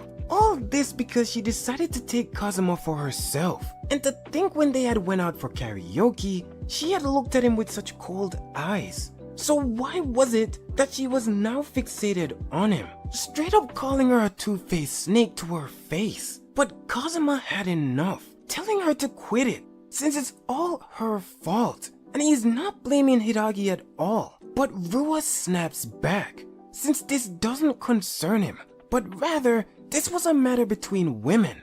And as Rei steps forward ready to fight, both her and Kazuma's eyes had met. But Rua hadn't stopped there, since the lies Hiragi tells them are so pathetic. And now that she thinks about it, didn't Hiragi tell her yesterday how after her classy date with her boyfriend, he had drove her home and kissed her goodbye? But that whole story almost had Rua bursting out laughing. And how it was so cringe. She's such a sly fox. And actually, now that she thinks about it, she wonders when she should tell everyone about this, slowly pushing Kazuma further towards the edge. And as he grabs onto Hiragi, he helps her up and pulled her in close, kissing her on the lips. And it damn near gave Rua a stroke. But now, she has an experienced kiss.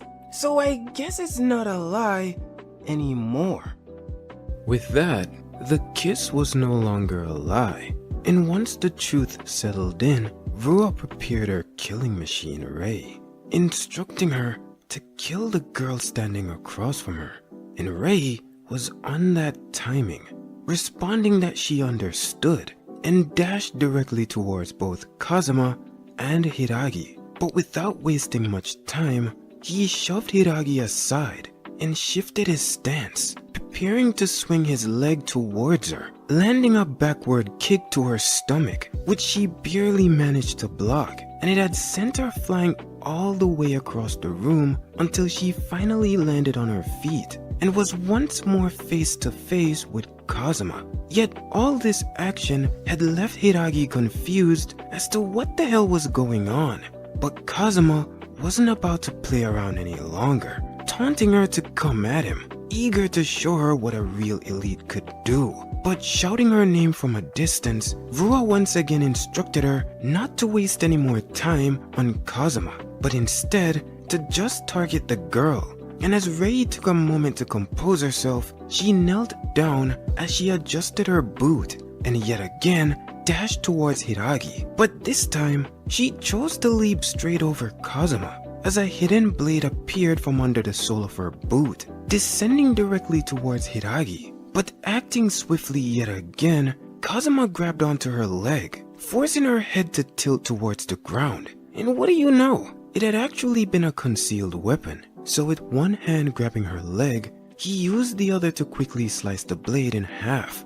Strangely enough, it brought a smile to Rei's face, and a faint blush crept across her cheeks, leaving Kazuma confused as to why she would even laugh in a situation like this. But shortly after, he decided to let go of her leg, mentioning that he understood it now. She had probably been itching this whole time to fight, since it had been the only freedom allowed to a machine such as herself. And sensing there was more to her, he called her name and asked why she hadn't chosen to sever her ties with the Takayashiki family. Rei was a bit confused at first, but she only needed to think about the possibility, as it is an option. She could be free. And who knows, maybe she could get a part-time job just like he did. Actually, now that he thinks about it, even the maid outfit there might just suit her surprisingly well. And not before long, her eyes began to light up as she suddenly began to stare at Hiragi, which only left her wondering who Kazuma truly was. When suddenly calling out to them, Rua had been losing her patience, demanding that they stopped getting all chummy and friendly with each other, as she has no plans to allow anyone to cut ties with her, and once again shouted that Rei should hurry up and kill Hiragi already. But when she hadn't responded, Rua began to lose her mind, wondering if she had really been defying her orders. But then, like a machine that had been factory reset, Rei slipped back into her combat stance, and it seems it just can't be helped at this point. After all, It did take Kazuma a long time to break free, so it seems like fighting is the only other option.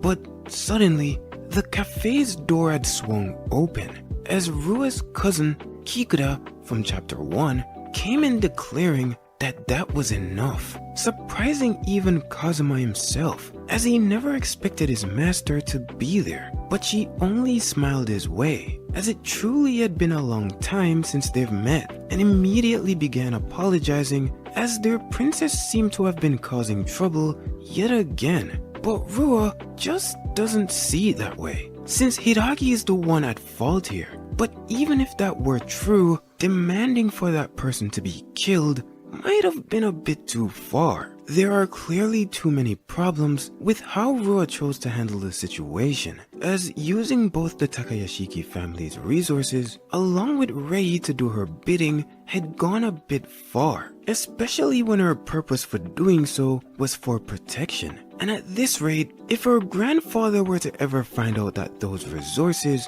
were used to kill a friend, she asked what she thought would happen. But Rua genuinely doesn't have an answer, as she scrambles to find something to say. But you know what? Kikuta's willing to sweep this under the rug, as long as Rua apologizes to her friend and go home. But Rua, of course, chose to be stubborn, as she genuinely has no idea why she has to be the one to apologize. But as Kikuta's hands tighten on her shoulder, she finally decided to cave in, and shortly after approached Hiragi, mentioning that maybe saying the word kill was a bit over the line, and that she was sorry. It even caught Kazuma off guard, as this was the first time he had ever seen her apologize. And who knows, maybe she had finally done a little reflecting. But taking a moment to call out to Rua, Hiragi also wanted to apologize, since she too had been lying this whole time,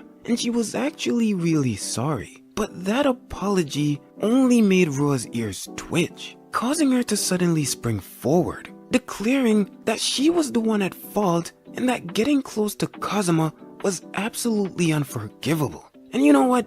I guess she hasn't changed at all, leaving Kazuma to take back everything he had said earlier. But not long after, they made their decision to leave. But before they did, Kikuta wanted to ask him a final question, since she had been wondering if Kazuma had any plans to return to the Takayashiki family. And the question had caught him off guard, but he soon after made it clear that he didn't, and apologized for not saying goodbye to his dear master before he did. And even though she understood where he was coming from, she wanted to let him know that Rua's grandfather doesn't have plans to give up on him just yet, as he's determined to make him Rua's husband. And since he's the most powerful man in Tokyo, it's going to be tough going forward. But Kazuma honestly doesn't mind, as he had considered all that before severing his ties. But his goal is still to live as normal of a life as he possibly can. And it had brought a smile to Kikuta's face, as she couldn't help but laugh. She had no idea that had been his goal. But to be honest, she somehow always knew that it would come to this, since he never seemed like someone who could be owned. And with that, it was time for them to really take their leave. But next time, she'd like to stop by as a customer. And if that's the case, Kazuma doesn't mind giving her special treatment. Though, in her opinion, the next time they meet, they might just be enemies. But if that's the case, then Kazuma promises to go easy on her. And so they finally head towards the door, closing it behind them. And with that, the cafe had returned to its former sense of peace. And while approaching Hiragi, Kazuma waved his hand before her face, noticing she had been completely spaced out, but decided to move in a bit closer, wanting to be sure she was alright. And it turns out she was completely fine, though she can't seem to wrap her head around what the hell just happened. It suddenly felt like she was in a video game, and she wasn't even sure if she was about to die. But that only causes Kazuma to apologize for dragging her into this mess. But really, she thinks it's her who made Rua angry for lying and kissing her mans. But just thinking about the kiss had turned her completely red, causing her to spring up from off the floor in a panic, as she thanks him for protecting her. But now that she thinks about it, she can only wonder why it is that he's so nice to her. Honestly, she doesn't quite think she deserves to be friends with him.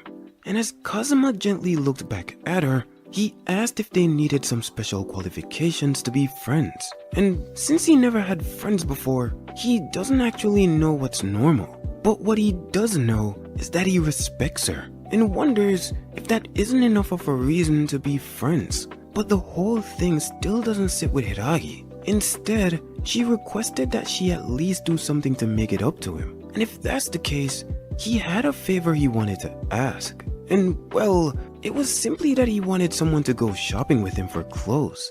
You see, back at karaoke, he tried his best to dress up, but was only laughed at. So it really screwed up what he knows to be normal. So he wanted to know if she could help him look a bit more normal and stylish, which caused her eyes to light up immediately, as she rushed in to hug him right away, letting him know that he should leave it all to her. But not only that, but they should go to the mall together, as she'll make him look the coolest in the world. Yet all he really wants is to look normal. And since they had been steadily growing closer, she looked up towards him and requested that going forward, he could call her Ayacha. But not only that, she'd like to call him Kazuma as well. But he actually didn't have a problem at all, as he shortly after followed up by calling her Ayacha. And since she had made it this far, she figured she should also ask him about the kiss earlier, which prompted Kazuma to apologize, as he never meant to do it without asking. But that wasn't the issue at all, but rather, it was just their first time, and she'd like to do it again, but in a more romantic way. And bro really said got it, leaning in as he kissed her yet again. And once they were done, Ayacha hadn't had enough yet, as she asked him to do it again, before wrapping her arms around him, which led to her gazing into his eyes. And with that, she wanted to thank him. The very next day at school, Hiragi's classmates are shocked that she's changing classes and asked her why. And well, apparently a lot had happened, all while Rua also chimes in that yeah, a lot did happen. But not only that, she'd have to retake the special students' exams. And unfortunately, if she fails, she'll get demoted to a regular student, mocking her since with that failure, she'll have to start paying her own tuition. But Hiragi seems to already know that. But with the utmost confidence, she declares that she'll clear the test pretty easily, taking Rua by surprise and leaving everyone else around them to wonder why it felt like they were at each other's throats. When just then, Hiragi noticed a student walking in their class and swiftly called out to the young lady, Honda. As Hiragi made her way over towards her, she only wanted to mention that today was her last day in class, and how there was something she really wanted to get off her chest, all while Kazuma stood behind their classroom door, listening in. And well, about before, when Hiragi took her seat without asking, she wanted to sincerely apologize for the trouble that she had caused. And it's then that Honda had remembered the time she was referring to, and quickly mentioned that it was fine, and that it was nothing for her to worry about. And as Hiragi took the moment to thank her, she mentions how before, she had been really full of herself, mostly because she was a special student, even though something like that didn't matter at all, especially since there are some pretty amazing people out there who don't have any status or title. And the same could be said about the opposite too. And she's only now finally realizing it. But Rua had heard enough of her crap, because what's with all this good girl act all of a sudden? Especially after she had been lying to everyone this whole time. As Hiragi turned back to look at her, Rua had gotten the whole class's attention, as everyone curiously wonders what Rua could possibly mean by she had been lying. And if they wanted to know that badly, she teasingly asked if she should spill her little secret to everyone. But stepping right into class, our boy Kazuma warns her that that was enough, and followed up by asking if she had forgotten what Sakura had told her, since laying hands on Hiragi is forbidden. And as soon as she saw the man himself, Rua's whole attitude had changed, mentioning how she wasn't actually using her hands, but she was using her mouth instead. Besides, she's actually telling the truth. But interrupting that very thought, Hiragi had called out to Kazuma. She appreciates him standing up for her, but she wanted to let him know that it was okay now, and she looks forward to saying it properly with her own words. So as she turned back to face her former classmates, she called out to them, mentioning how this whole time she's only been pretending, trying to keep up an appearance that was only a lie. You see, the truth is, her family is really poor, and she works a ton of part-time jobs. Not to mention, she doesn't actually have a college boyfriend. So this whole time, she had just been lying to them, and she was really sorry about it. She was only scared of Rua's popularity, her status, and the power that she held. So she kept watching her mood, desperate to stay in her good graces, thinking that she had to follow her. But now she was done. So from now on, she's going to treat Rua like a normal person.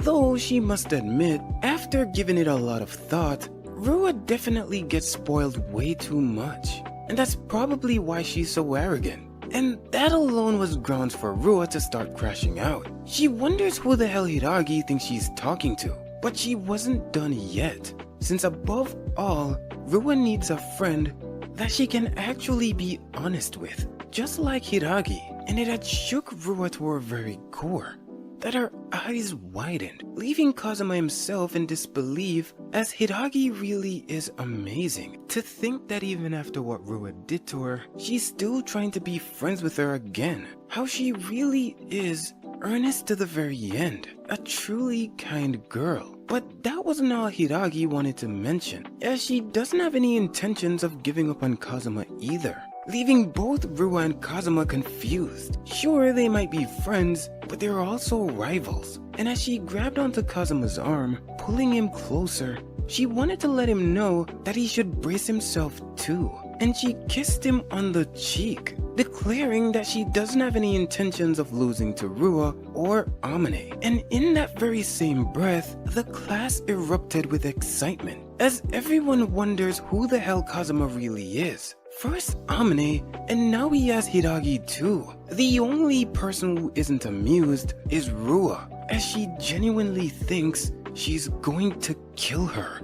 But that very same night, Sakura wanted to mention again that killing was not allowed. Sure, she decided to keep quiet due to last chapter's incident, but if there truly is a next time, she'll have no other choice but to report it. She is not allowed to use Rei anymore either. And as Rua struggles to get her words out, she suddenly bursts from the frustration. Because if she's not by Kazuma's side, weird girls will only come and swarm him. Not to mention he got kissed on the cheek today. To be honest, if that's the case, then why don't she just kiss him too? But just the thought of making the first move, it's unheard of in her opinion. Though if Kazuma did mention that he couldn't help it and he really wanted to kiss her, then maybe she'd consider it. And if that's the case, Sakura thinks that she should change her approach. Instead of constantly pushing other people down, she should try doing things Kazuma would actually like. And then maybe he won't even look at anyone else. And as Rua froze for a moment, she couldn't help but think about the things he liked. And as Sakura called out to her once more, due to the deafening silence, Rua suddenly shouted that that was it. She finally gets it now, and not before long, cheerfully made her way out the room as she mentions going to talk to her grandpa, leaving Sakura to wonder if she's going to be okay. Entering into the student council's room, a young beauty wishes everyone a good morning, and standing to their feet, their members wishes their president Kocho a good morning as well. It's as she sat by her desk, she shortly after calls out to Hayashi, asking her a question regarding the budget proposal. You see, somehow the broadcasting club had also recorded the equipment expenses twice, and requested of her to please ask them to resubmit it. But that wasn't the only problem that they had, since they had missed the deadline for the public relation magazine. But But once again, Kocho handled it with class. And before they knew it, another member had requested that he go make them some tea. But before that, she wanted to request that he deliver a document to the vice principal. And of course, as expected, the student council's president, Suzuka Kocho's work is flawless as always. Standing outside her office are all the members of her fan club, because apparently she not only manages the student council, but she also runs her own company as well. Plus, she's always ranked first ever since the entrance exam. Not to mention she's a real beauty, truly the perfect fusion of brain and looks. But what they really wanted to know is if she had a boyfriend. But there's absolutely no way there'd be a guy who's good enough for her. And she's known for waiting until marriage. And to be honest, with a face like that and a chest as big as hers, she has an unfair advantage. And if they're keeping it a buck, they'd definitely choose her over Rua any day. But speaking of the little devil, she called out to them from behind. One glance was all it took to nearly rip their souls from their bodies. But simply put, Rua needed them to move since they were blocking the way. She has business in the student council room, and as they frantically apologized and leaped out her way, she made her entry into the office as she asked if the student council president was there. But upon first glance, Kocho can't help but think how unusual it was to see Rua, as she mentions that it's really been a while. But getting straight to business, she mentions how she just created a new school rule, along with the fact that she had received approval from the foundation's chairman. And so all that was needed was for her to handle the administrative procedure. But one look at this document was all it took for Kocho to doubt her own eyes. Not only that, but the announcement to the students would be done at tomorrow's assembly, and closes the door behind her, leaving Kocho with no choice but to sigh as a sudden ache bloomed in her head. The very next morning at the assembly, President Takayashiki mentions that this world is very cruel, thus power commands respect, while powerlessness invites none. It's simply just the law of the jungle, as the strong are the ones who win. And so it's not in his will that any of them would be losers, but his mission instead is to shape them into winners for Japan's future. And so starting today, he wishes to ignite their motivation, as he will be announcing a new system at the academy. In this system will be known as the badge system, where scholarship students at the very top of the academy will now be wearing a gold badge,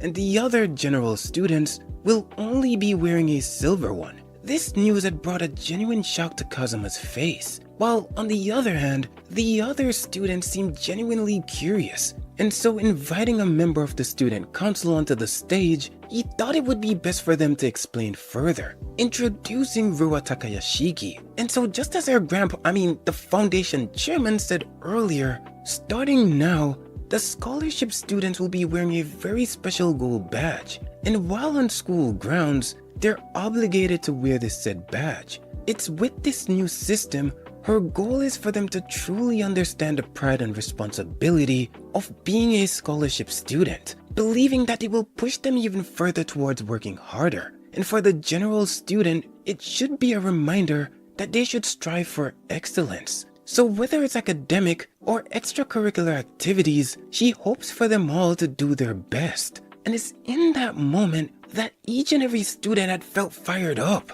while Kazuma on the other hand knew for a fact that this new system was dangerous. But lastly, the student council had one last request for all of them, and it's that all the scholarship students who wear the gold badge would be now considered valuable assets. So each and every student is expected to show them their respect, and that would be all.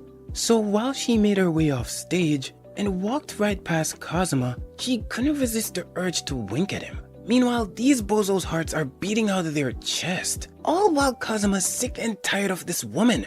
But now fights are breaking out since these guys could have sworn Rua just winked at them. All while Kazuma for some reason has a really bad feeling about this and decided to head towards the school infirmary. You see, usually announcements like that are handled by the student council's president.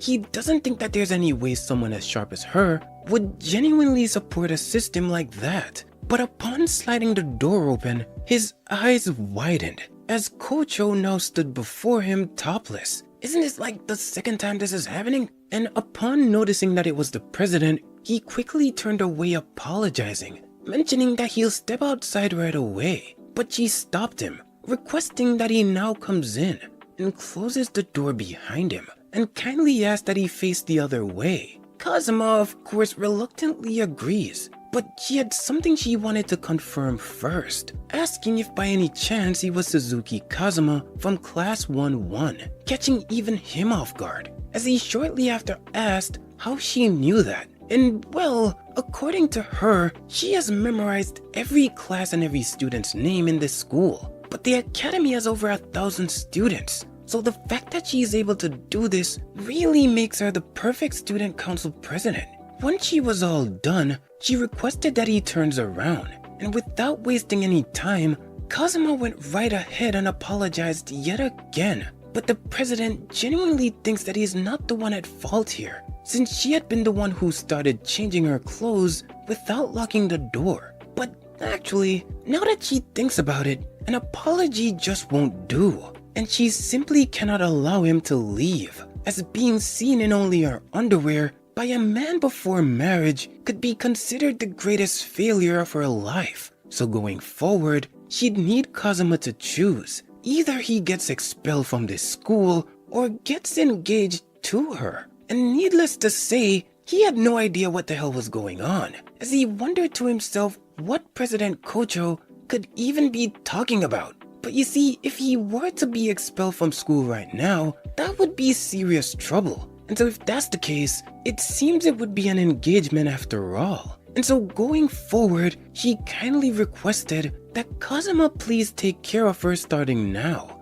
Once again, bro has no idea what the hell's going on. And the only possible conclusion is that the president's low-key a comedian, but it's kinda hard to tell, especially with such a serious expression. Changing the topic, President Kocho wanted to know why he had come to the infirmary in the first place, asking if by any chance he wasn't feeling well. It was in that moment that Kazuma remembered. He actually wanted to ask her something, and as he turned around to face her, she could only wonder what it could be. But you see, it's about the badge system that was announced just now. He wanted to know what she thought about it, and as her eyes widened in shock, she continues that it was actually a proposal from the student council member Rua Takayashiki, and she simply just approved it. But that's not at all what Kazuma meant. What he wants to know is whether she agreed with it or not. As she stumbles over her words, Kazuma's gaze sharpened. But you see, in Kazuma's opinion, he thinks that the rule doesn't sit right with her at all, since such a policy as that could only create resentment among the students. And now that he thinks about it, the student council president suddenly feeling sick and staying in the infirmary would be an awfully convenient excuse as to why she wasn't at the assembly. And as Kocho fixed her gaze upon Kazuma, she would then call out to him, since it turns out that he's actually quite a frightening person, and kindly asked that their conversation ends there. And since he's not feeling well, she'll go and call the school's nurse for him. And it was in that moment that Kazuma knew that with such a reaction, it must have been true that the president opposes the system as well. She might not be showing it, but she knows she can't win against Rua. So in short, this is a one-sided decision by that pig. And it really leaves him now to wonder, what the hell could she possibly be planning? Yet another day at Teikai Academy, and Rua excitingly mentions that Kazuma was finally back, asking what he thought about her super cool presentation. And well, if he's keeping it a bean with her, that whole badge system is low-key ass, and it should probably be scrapped immediately. And believe it or not, Rua had already seen this coming, and now she's one step closer to finding out why he keeps pushing her away. And it's obvious because he wanted to shine just like her, whatever the hell that means. But that's more than likely why he got so sick and tired of hiding in her shadow. It's all because he wanted to become someone special like her, and thought that if he stayed by her side,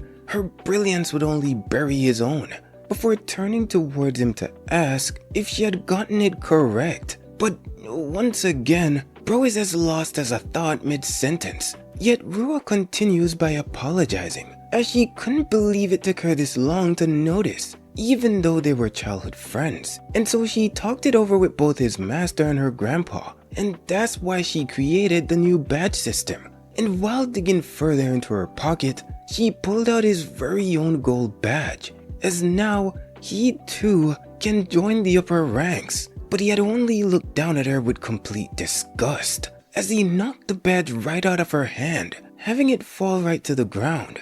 And Rua's eyes had grown wide, as the class had suddenly went silent. And without a second thought, she asked him what the hell was going on, but fails yet again to truly understand him, as what he yearns for is nothing more than a normal life.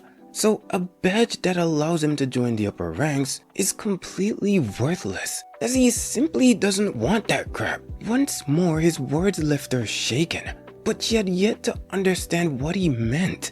To think she had went through all this trouble for nothing, and wanted to make sure that he knew that she wasn't going to give him a gold badge nor a silver one, but rather he'll be the only one in the whole school who had none at all. And as Kazuma let out a deep sigh, he mentioned that that was fine with him, and that she could do whatever she wanted. So as she turned to face him, both infuriated and embarrassed, she called him an idiot, as he truly is impossible to read. But not only that, she doesn't want him come crying to her when he regrets it later. So exactly 2 weeks later in the underground library, Amane mentions how lately the school had felt a bit strange, and that had honestly caught Kazuma by surprise, as he never thought she'd notice. But in her opinion, ever since certain students began wearing their gold badges, students began giving up their seats to their superior, and teachers have also been overlooking certain bad behaviors in students. And it all feels like the favoritism towards scholarship students has gotten out of control. But Kazuma couldn't agree more, as it's exactly what he was afraid of this whole time, asking if by any chance he has ever heard of the prison experiment. Apparently it was a psychology experiment conducted at a university overseas, where they would split up about 20 people into guards and prisoners, having them live in a fake prison. You see, as time went by, the guards had gotten more and more full of themselves, while the prisoners on the other hand got more and more submissive. And not before long, the guards began punishing prisoners and got violent. It had gotten so dangerous, in fact, that the experiment had to be stopped. But the guards reportedly wanted to continue, being addicted to the thrill of having power, which has Amane wondering if the school could end up in a similar position. And though it's not unlikely, Kazuma doesn't think it'll go that far. But it does feel rather familiar. Scholarship students and regular students, those who rule and those who are ruled. Sure, it had always existed, but the badge system made it even worse. And believe it or not, there was actually more to the experiment, as years later, it turns out that the professor running the experiment had been the one instructing the guards to act harshly. So in other words, without pressure from above, things usually wouldn't get that bad. And as Amane mentions how much of a relief that was, Kazuma knew that if the higher-ups were to tell them to, the guards, or the students in this case, could turn out the same way. Though he thought to leave the story there, as he wouldn't want to scare Amane even more. But come to think of it, there's something he's been wondering about. And well, it's that Amane hadn't been wearing a badge either, and asked if maybe it was because he was the only one without one. And if that's the case, she really didn't need to worry about him. But that actually hadn't been the case at all, as apparently there was some kind of mix-up with the vendor, and she wasn't able to get hers either. But right away Kazuma knew that it was definitely that pig's Rua's way of getting back at Kazuma for refusing her badge, and apologizes to Amane, as it's more than likely all his fault. Standing to his feet, as he'll be going to speak with that pig himself. But in an attempt to stop him, Amane mentions that it was fine, since even if she had gotten one, she wouldn't have worn it anyway, which yet again had caught him by surprise, as he asked why. And well, because if she did, then she wouldn't have been able to match with him. You see, she doesn't really care about the badges, since she had always been alone anyway. But more than that, what matters to her most is the time she gets to spend with Kazuma. and how that meant way more to her. And while reaching forth her arm, she wrapped it around his neck, as he had been the one to save her from the darkness. So right now, she's really happy. And as she pulled him in closer, their lips had only been an inch apart before she was absolutely holed by a notification going off on her phone, leaving Kazuma to wonder if maybe it had been from work. But as she took a moment to check, it had actually been from someone in the baseball club. You see, he had actually forced her to give her contact information. Someone by the name of Asai, or actually maybe it's Asanuma, mentioning that he wanted to speak with her after school, and she can only wonder what it could be about. And well, if it's the baseball club along with that icon, Kazuma's pretty confident it must be Asano, and wonders if maybe he was about to confess. But calling out to Kazuma, Amane asked if maybe when she was done talking with Asano, if Kazuma would maybe walk her home, since it's actually been a while, plus she's off from work for the day. And since he had also been off from his part-time job, he didn't mind one bit, leaving her to cheerfully add that she'd like them to meet up at 4 p.m. But when it had already been 10 minutes past 4, he couldn't help but feel like it was unusual for Amane to be late. Though, to be honest, 10 minutes isn't all that crazy. But she had always been the one to mention how being late affected your credibility at work. So no matter what, she'd always make it on time. And in fact, she's never once been late to meet with him. Till maybe the confession was just being dragged out. But just in case, he thought he should at least prepare for the worst, and immediately after sent an email. Meanwhile, at Teikai Academy, inside the hollow halls, Amane asked them to stop, since she wanted to go home now. But they insist she stays, as they weren't even done talking yet. Plus, this isn't even a bad idea for her either. So they wanted her to quit being stubborn and just do what she was told. And as she whimpered under her breath no, she quietly called out to Kazuma, asking him to save her. Meanwhile, in the school's infirmary, Kocho makes sure to lock the door and closes the curtains too, as she needs to make sure not to make such a blunder again.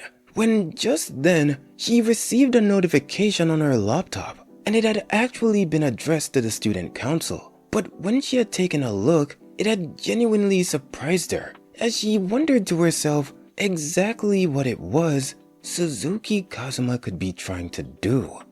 As Amane shrunk under the relentless harassment, she could only plead for Kazuma to help. So when the door suddenly swung open, everyone inside froze as Kazuma warned them to take their filthy hands off her. The room falls into silence, but shattering it moments later was Amane calling out for Kazuma. And that honestly just pissed Asano off even more, since someone without a badge should know their place and head home. But Kazuma's eyes would only sharpen, and while turning his attention to Asano, he calmly asked what had happened to his club activities. Like, was it really a good idea for a scholarship student to skip practice just to hit on girls? And at this rate, if his baseball team were to find out about this, he'd more than likely lose his precious gold badge. But more importantly, who would have thought that it took this many guys to hit on one girl? Although it's not all too surprising that a coward would go that far. And it seems he might have struck a nerve, because in a fit of rage, Asano shoved Amane to the side as he asked if Kazuma wanted to box. But before she could hit the ground, Kazuma caught her in his arms, while adding that it's a good thing Asano is easy to provoke, because now he had exactly what he came for, and shortly after asked if Amane was okay.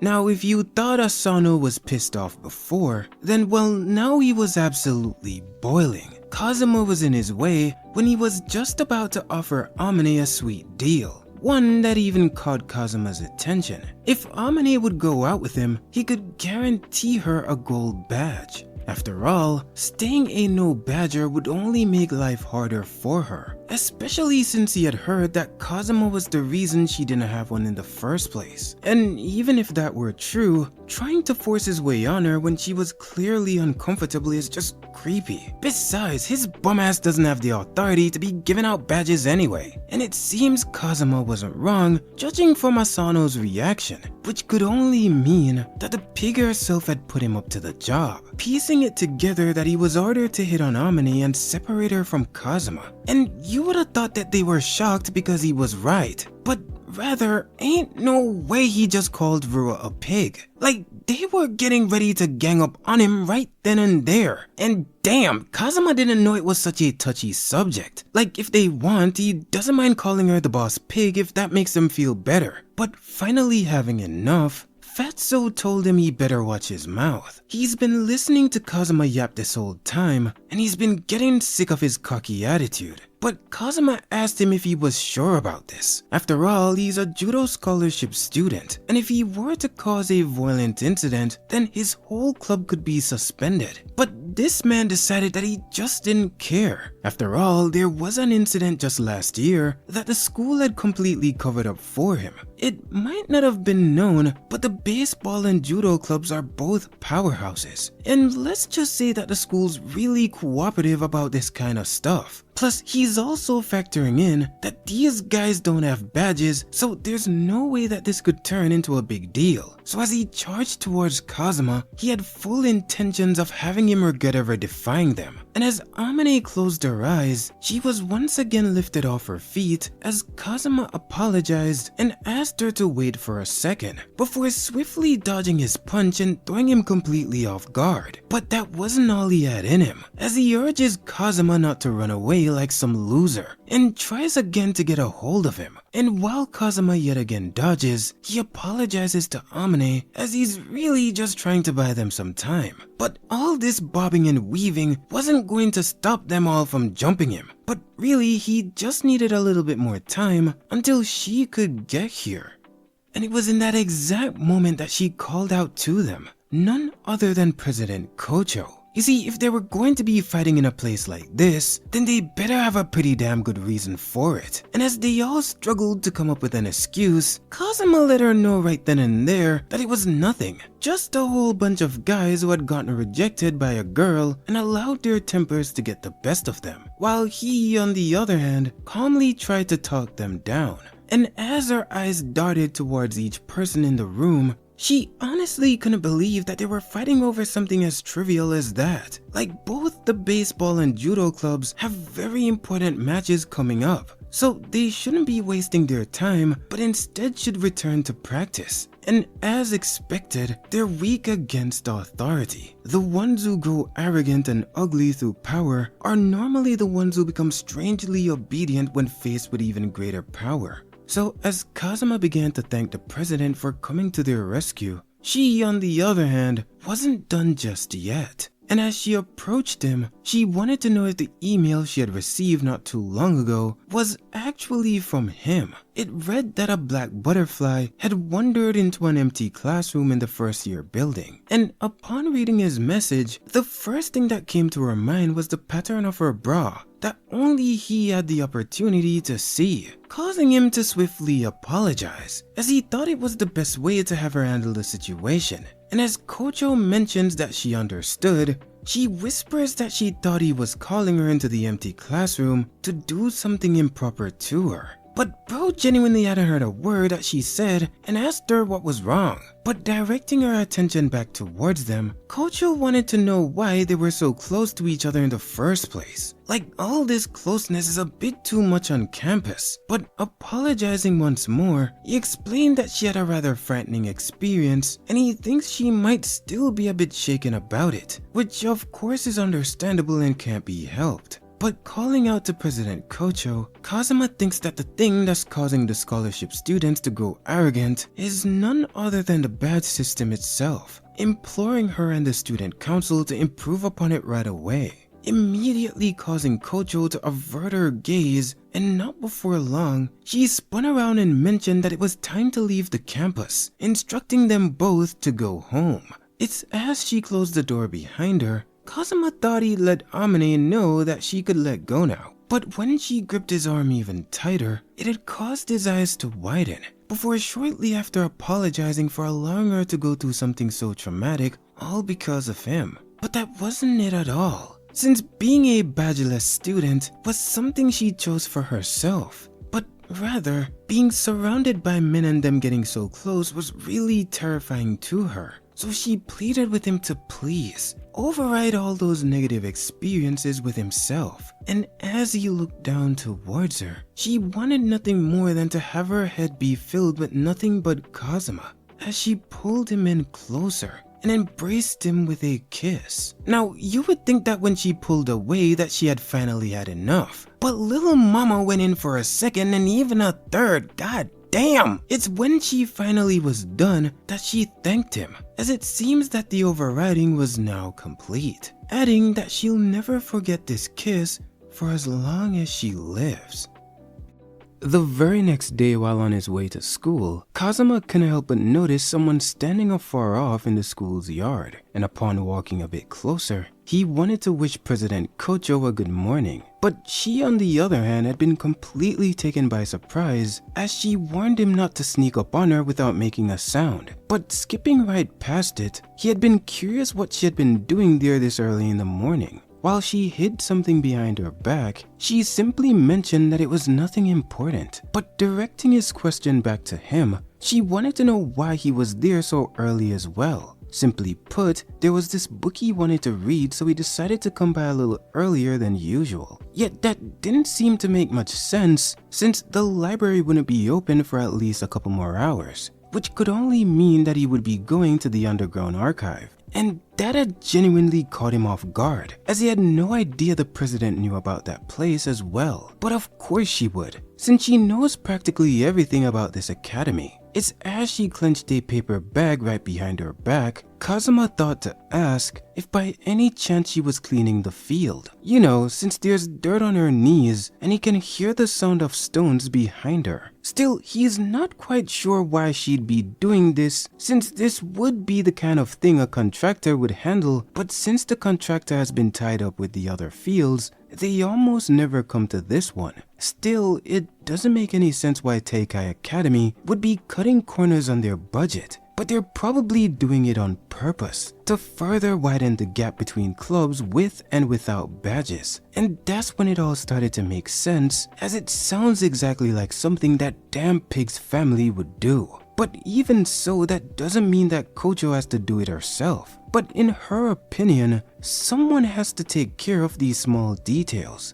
You see, a few days ago, a track student had stepped on a really sharp stone and had gotten injured. Even if they don't have badges themselves, they're still working hard. But when she noticed she was getting real passionate, her eyes widened and she quickly spun around as she mentioned that he should just go already, since if he doesn't, then he'll be losing his precious reading time. But not only that, she was wondering if maybe what they had spoken about could be kept just between them. And as Kazuma took a moment to think about it, he suddenly rolled up his sleeve as he mentioned that he understood, before dropping his bag to the floor and kneeling down to help her pick up stones, leaving her absolutely starstruck. And the idea is that if the two of them were to do it, then they'd surely go by a lot faster. But in typical tsundere fashion, she mentions that he was only being a fool. After all, it's not like anyone's going to praise him for helping. But in his opinion, that's totally fine, as he's sure that the academy could have two more fools such as themselves. And you know what? She seemingly doesn't hate the idea of it at all. Like, who knows? She could probably work towards the joke coming true. And just to see if he was hearing right, he asked her to repeat herself. But when she turned and glanced at him, she simply mentioned that it was a secret.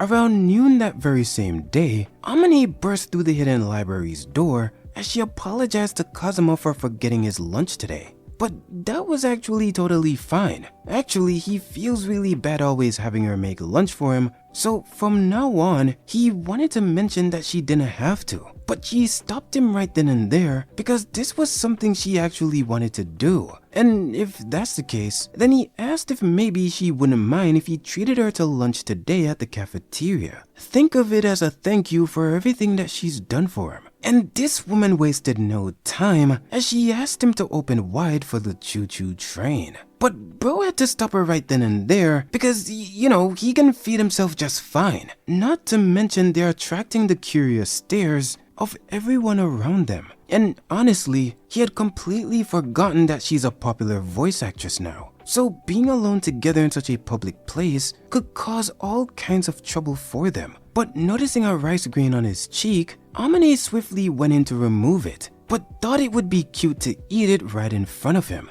And without a doubt, everyone around them can't help but wonder if they're dating. But rushing on to the scene, someone finally had enough as they slowly raised their hand over Amane's head, with Rua damn near body slamming her into the table, and honestly just left her there to rot as the room descended into silence. Kazuma doesn't know what the hell's going on, Rua's absolutely fuming, and Amane might just be unconscious. But springing up from the table, Amane wanted to know what the hell Rua was doing. But honestly, this is what she gets for putting her hand on her man's. But Kazuma's not something that she could simply own, and besides, Amane needed to let her know that Kazuma absolutely despises her. Meanwhile, bro is standing on the sidelines, having absolutely no clue what's going on. And as Rua took a deep breath, she shouted that he absolutely does not. After all, they are childhood friends. But you know what it is? He's more than likely just embarrassed to say it, as she's pretty sure he's in love with her, to the point that he can't help but act mean.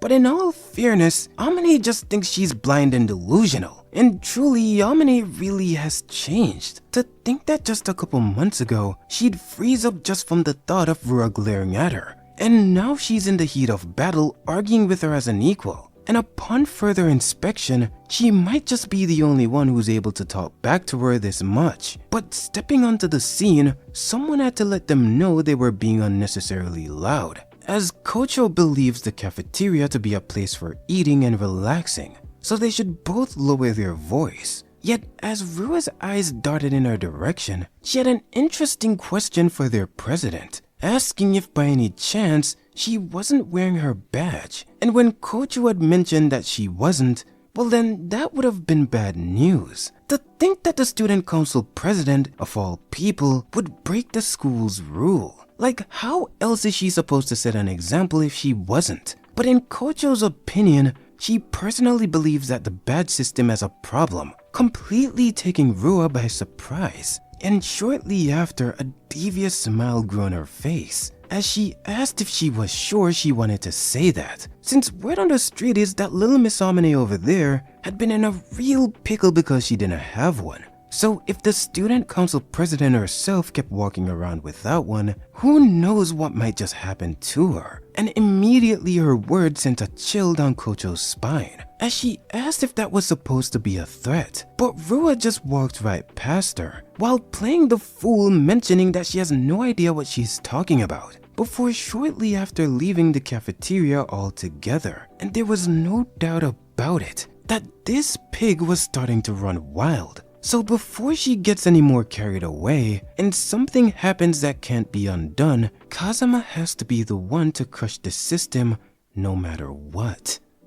Late that night at the cafe, Hiragi scolds Kazuma for apologizing for the 50th time already. Yet he still feels guilty that she ended up in trouble because of him. But in her defense, it's not like she ever wanted that stupid badge anyway. And having the opportunity to change the subject, she wanted to ask if he were free after school tomorrow. You see, she's retaking the scholarship student exam in the gym, so she wanted Kazuma to come by and watch, promising to show him a really cool dance. And though surprised at first, a warm smile slowly spread across his face as he reassured her that he was looking forward to it. So the very next day at the gymnasium, the scholarship retest had begun, and Kazuma at this point is just happy that the pig herself isn't there. When calling out to him, the president herself had been sitting right next to him, leaving him to wonder why she was there. and how maybe she enjoyed dancing herself. And even though he isn't totally wrong, it's her duty as the student council president to oversee things while ensuring that nothing strange happens, which could only mean one thing.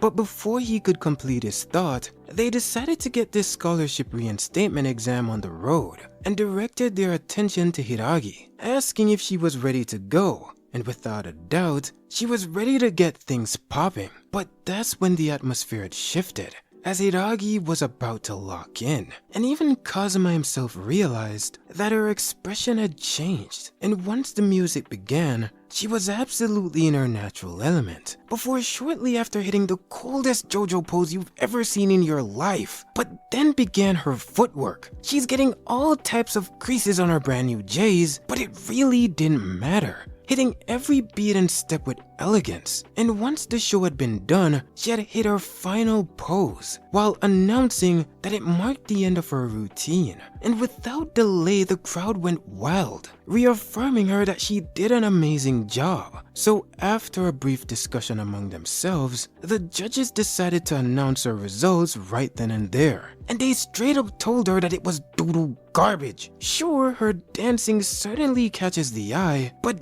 how could she put it? It felt a bit self-centered in her opinion. Not to mention towards the end, it seems as if she wasn't quite keeping up with the rhythm. So unfortunately, they wouldn't be able to approve her as a scholarship student. And that's when the riot began. Everyone in attendance thought she did an amazing job, which obviously meant that the judge had no idea what they were talking about. But come to think of it, Kazuma recognized that teacher right away. He's seen her around the Takayashiki estate before, so she's more than likely one of the pig's people. But who would have thought Rua would go that far just to get in Hiragi's way? Still, now isn't the time to speculate. But at the same time, if he chose to speak up, he highly doubts it would change a thing. And right as they were about to conclude the examination, someone raised their hand to object, as the president herself simply couldn't accept this evaluation. You see, the reasoning for failing her was rather vague, and from what she saw, she more than met the standard requirement to pass. And her presence alone had struck fear into their hearts. But quickly sobering up, little Miss Judge thought she didn't have the say since she was just a student. So how could she possibly know? And sure, she might have that part right, but Kojo is also a business owner. Her company operates across a wide range of fields, including producing professional dance teams. So she might know a thing or two, or at the very least more than her. You know what? Since she's the boss woman in charge, she could just dial up one of her coaches right here and now. The only requirement is that Hiragi would have to perform once more, but seizing the opportunity, she affirms that she had no problem doing so. And as our little fake judge began to grit her teeth and sweat from all this pressure, she eventually gave in and decided that Hiragi had passed. And with a sigh of relief, Kazuma couldn't have been more grateful that she had made it. But he wasn't the only one, because everyone else around him began to celebrate. And with a grateful heart, Hiragi thanked everyone, but she reserved her deepest gratitude for President Kojo, since if it hadn't been for her, she never would have made it. But truly, there was no need for her to thank her, since she earned it through her own ability, and chose to thank her instead for showing them such a wonderful performance. And with that out of the way, the judge called her forth to collect her gold badge, proving her scholarship status. But taking a moment to herself, Hiragi decided that she didn't want it. Sure, she's happy that she got her scholarship back, but she wouldn't want to be seen wearing such a lame badge like that, completely taking Kazuma and the judges by surprise. She must admit that the scholarship system is a huge help to anyone like herself. But telling everyone to aim for a gold badge, or to show them respect because of it, honestly makes no sense to her. Besides, having people admire her because of her badge isn't at all what she's going for. Instead, she wants them to admire her because of her dancing abilities. And that's why she doesn't want their dusty-ass badge, leaving the gymnasium in complete and utter silence. And as Kazuma and the president exchanged glances, they couldn't help but rise to their feet as they gave a standing ovation. And what followed was the whole gymnasium cheering afterwards. It's as Hiragi's eyes began to glow that she thought to herself that it was really all thanks to Kazuma. It's because of him that she was able to change. She stopped allowing everyone to sway her and learned to properly speak her mind. And that's why she really does love him. It's once their eyes met that she decided to let him know that she had been watching by throwing up her very own peace sign. And you know what? He couldn't help but admire his Hiragi, thinking to himself that she really was cool. But that's when he noticed something. Among all the people applauding, there seemed to have been some wearing gold badges in the crowd, which meant that not everyone supported this system, but rather, they simply couldn't speak out against the Takayashiki family and their overwhelming power, which means that plenty of people must already be starting to realize just how suffocating these badges are. And on top of that, Amane, Hiragi, and the president all have students who admire them in this school. So they must all now be realizing that they aren't wearing these badges, which means that all Kazuma has to do now is wait for the right opportunity to strike. And once he does, he'll definitely be able to destroy this rotten system for sure. It had officially been decided that Kazuma was going to destroy the badge system. But deciding is one thing, since the real question is, how the hell is he going to go about doing it? More and more people have been growing unhappy with the system, and after what happened the other day, that much was pretty obvious. So if only there was some sort of trigger to finally get this ball rolling. And as if on cue, calling out to him from a distance was none other than President Kocho herself. And the first thing she thought to ask was why wasn't he with Amane? But Kazuma explained that she was actually at work today. Though now that he thinks about it, he might just stop coming to the cafeteria with her altogether, since the two of them stand out way too much. And the last thing he wants is for it to start affecting her work. But right as President Kocho was about to ask him something else, a loud uproar suddenly erupted in the background. Apparently Fatso here thought the school's nerd was sitting in the wrong spot, acting all high and mighty when bro was nothing more than a silver badge wearer. And fearing for his goddamn life, the poor guy immediately started apologizing,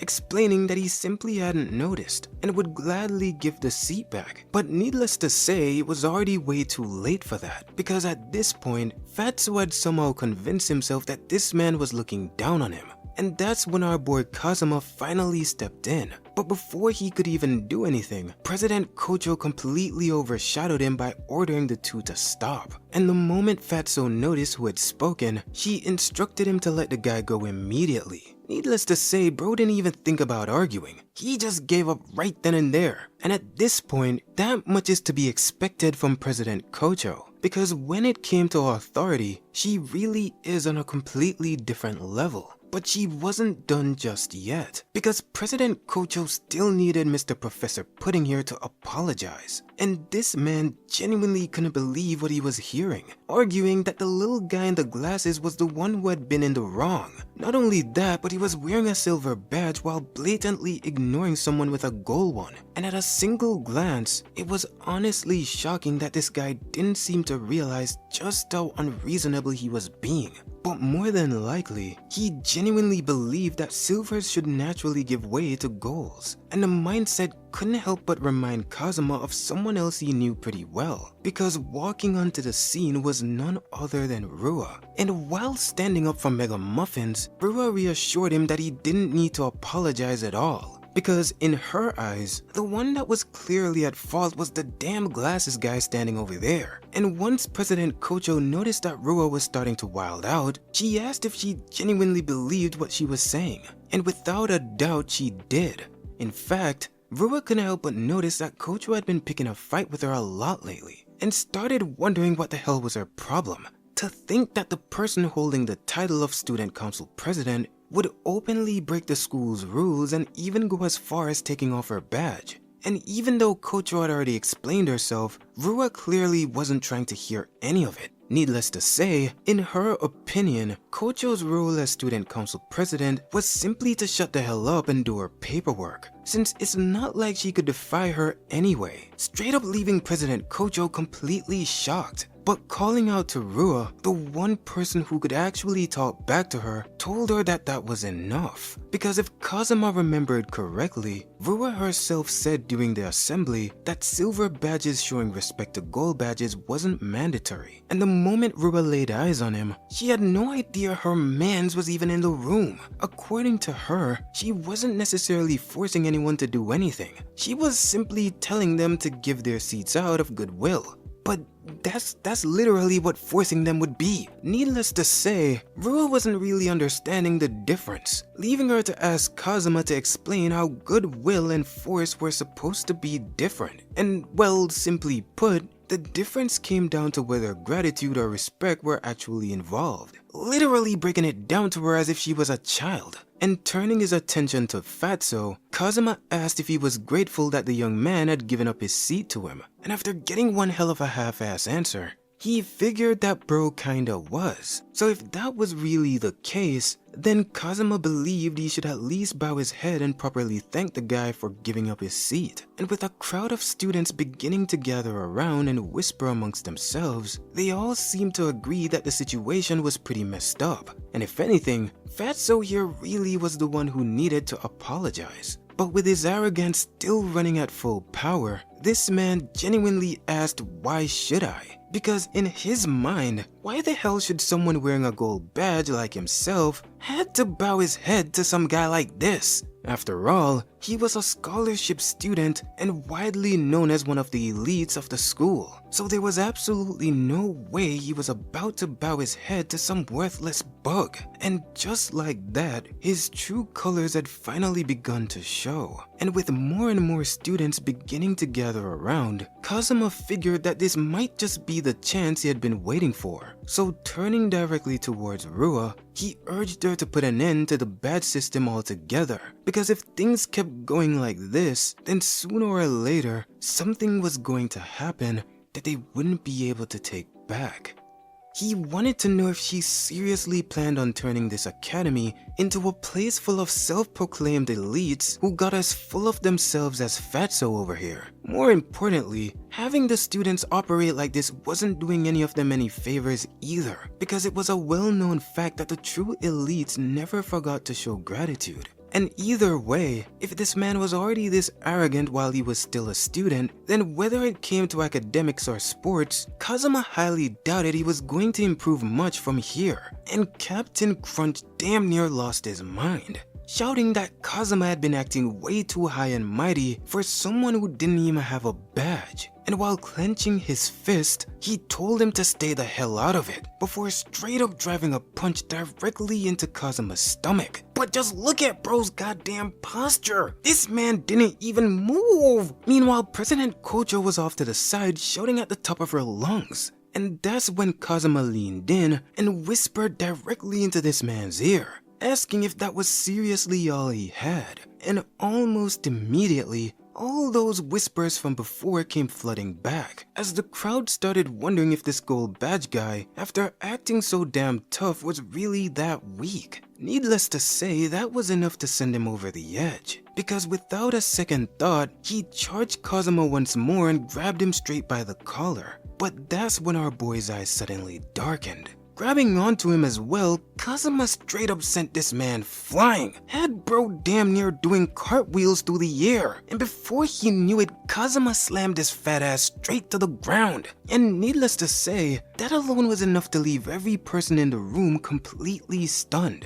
And with just a single flip from Kazuma, this man was already finished. But of course, Kazuma still had to talk his talk, asking exactly what had happened. To think someone with a gold badge really lost at his own specialty to a no badge loser like himself. So at this point, what good was that gold badge of his anyway? And after everyone in the room got a first-hand look at our boy's Kazuma's skill, needless to say, they were completely amazed. In fact, a few of them had even started to remember exactly who he was. And before long, everyone else started asking the exact same question. Why the hell did someone like Fatso have a gold badge while Kazuma had nothing, when clearly it should have been the other way around? Which naturally left the crowd wondering if this whole badge system was completely pointless to begin with. And without a doubt, even the students Fatso assumed were on his side were now staring at him with nothing more than contempt. Because at this point, they weren't just looking at him anymore. They were getting a glimpse of their own arrogance and ugliness reflecting right back at them. He had clearly lost sight of any sense of gratitude and completely gone off rails, becoming exactly the kind of person no one there wanted to see in themselves. And at the same time, everyone watching seemingly came to the same conclusion. They simply didn't want to end up like him. So turning his attention back towards Rua, Kazuma thought it was finally time to tell her a little story. You see, there was a certain dance club member that he genuinely respected. She was always working hard behind the scenes, and when it finally came time to perform, she brought the entire venue to life. Then through nothing but her own ability, she successfully earned the scholarship status she had been working towards this whole time. And immediately President Kocho knew exactly who Kazuma was talking about. But you see, even after earning that recognition, she still refused to wear the badge, simply because she wanted people to admire her dancing for what it was, and not because of some worthless badge hanging off her uniform. And when Rua asked him what exactly his point was, well, Kazuma wasn't done just yet. You see, there was another scholarship student he deeply respected, someone who was incredibly intelligent and more than capable. And the crazy part is, no one even asked her to do any of this. Yet every single morning, without anyone knowing, she would head towards the athletic field at the crack of dawn and take care of it herself, bending over at that field until those beautiful hands of hers was completely covered in dirt. And while helping Fatso back on his feet, Kazuma continued by explaining that even though they both wore the exact same gold badge, the two of them couldn't be any more different. Because, you see, those were the kinds of people he truly respected. People like them were the ones he believed were genuinely amazing. And needless to say, that little speech had President Kocho catching straight butterflies. Though at first, she wasn't sure what he was talking about. Because whenever she was out there working on the field, Kazuma was always right there by her side, getting his own hands even dirtier than hers. And as her cheeks slowly began to turn red, Kocho finally understood exactly how she felt about him. And little by little, Kocho began to understand why Amine, who used to be so timid, was now able to stand her ground and argue with Rua in the cafeteria. And why Hiragi, who once followed Rua around without question, could now confidently speak her mind with a smile on her face. Because looking back at both of them now, Kocho finally realized what they had in common, and it was none other than Kazuma. He was the one who changed them, and without even realizing it, he was currently changing her too. And with that, Kazuma thought to say it one more time. He simply didn't need some meaningless gold badge, because as far as he was concerned, the entire system Rua had created was wrong from the beginning. And as those words left his mouth, the entire cafeteria fell completely silent. But bubbling just beneath the surface was Rua's fury, as she looked about ready to attack. Yo, it's your boy Noodles, and if you want more Peak Fiction, it's right here on the screen. And as always, I appreciate you guys so much, and you'll see me on the other side.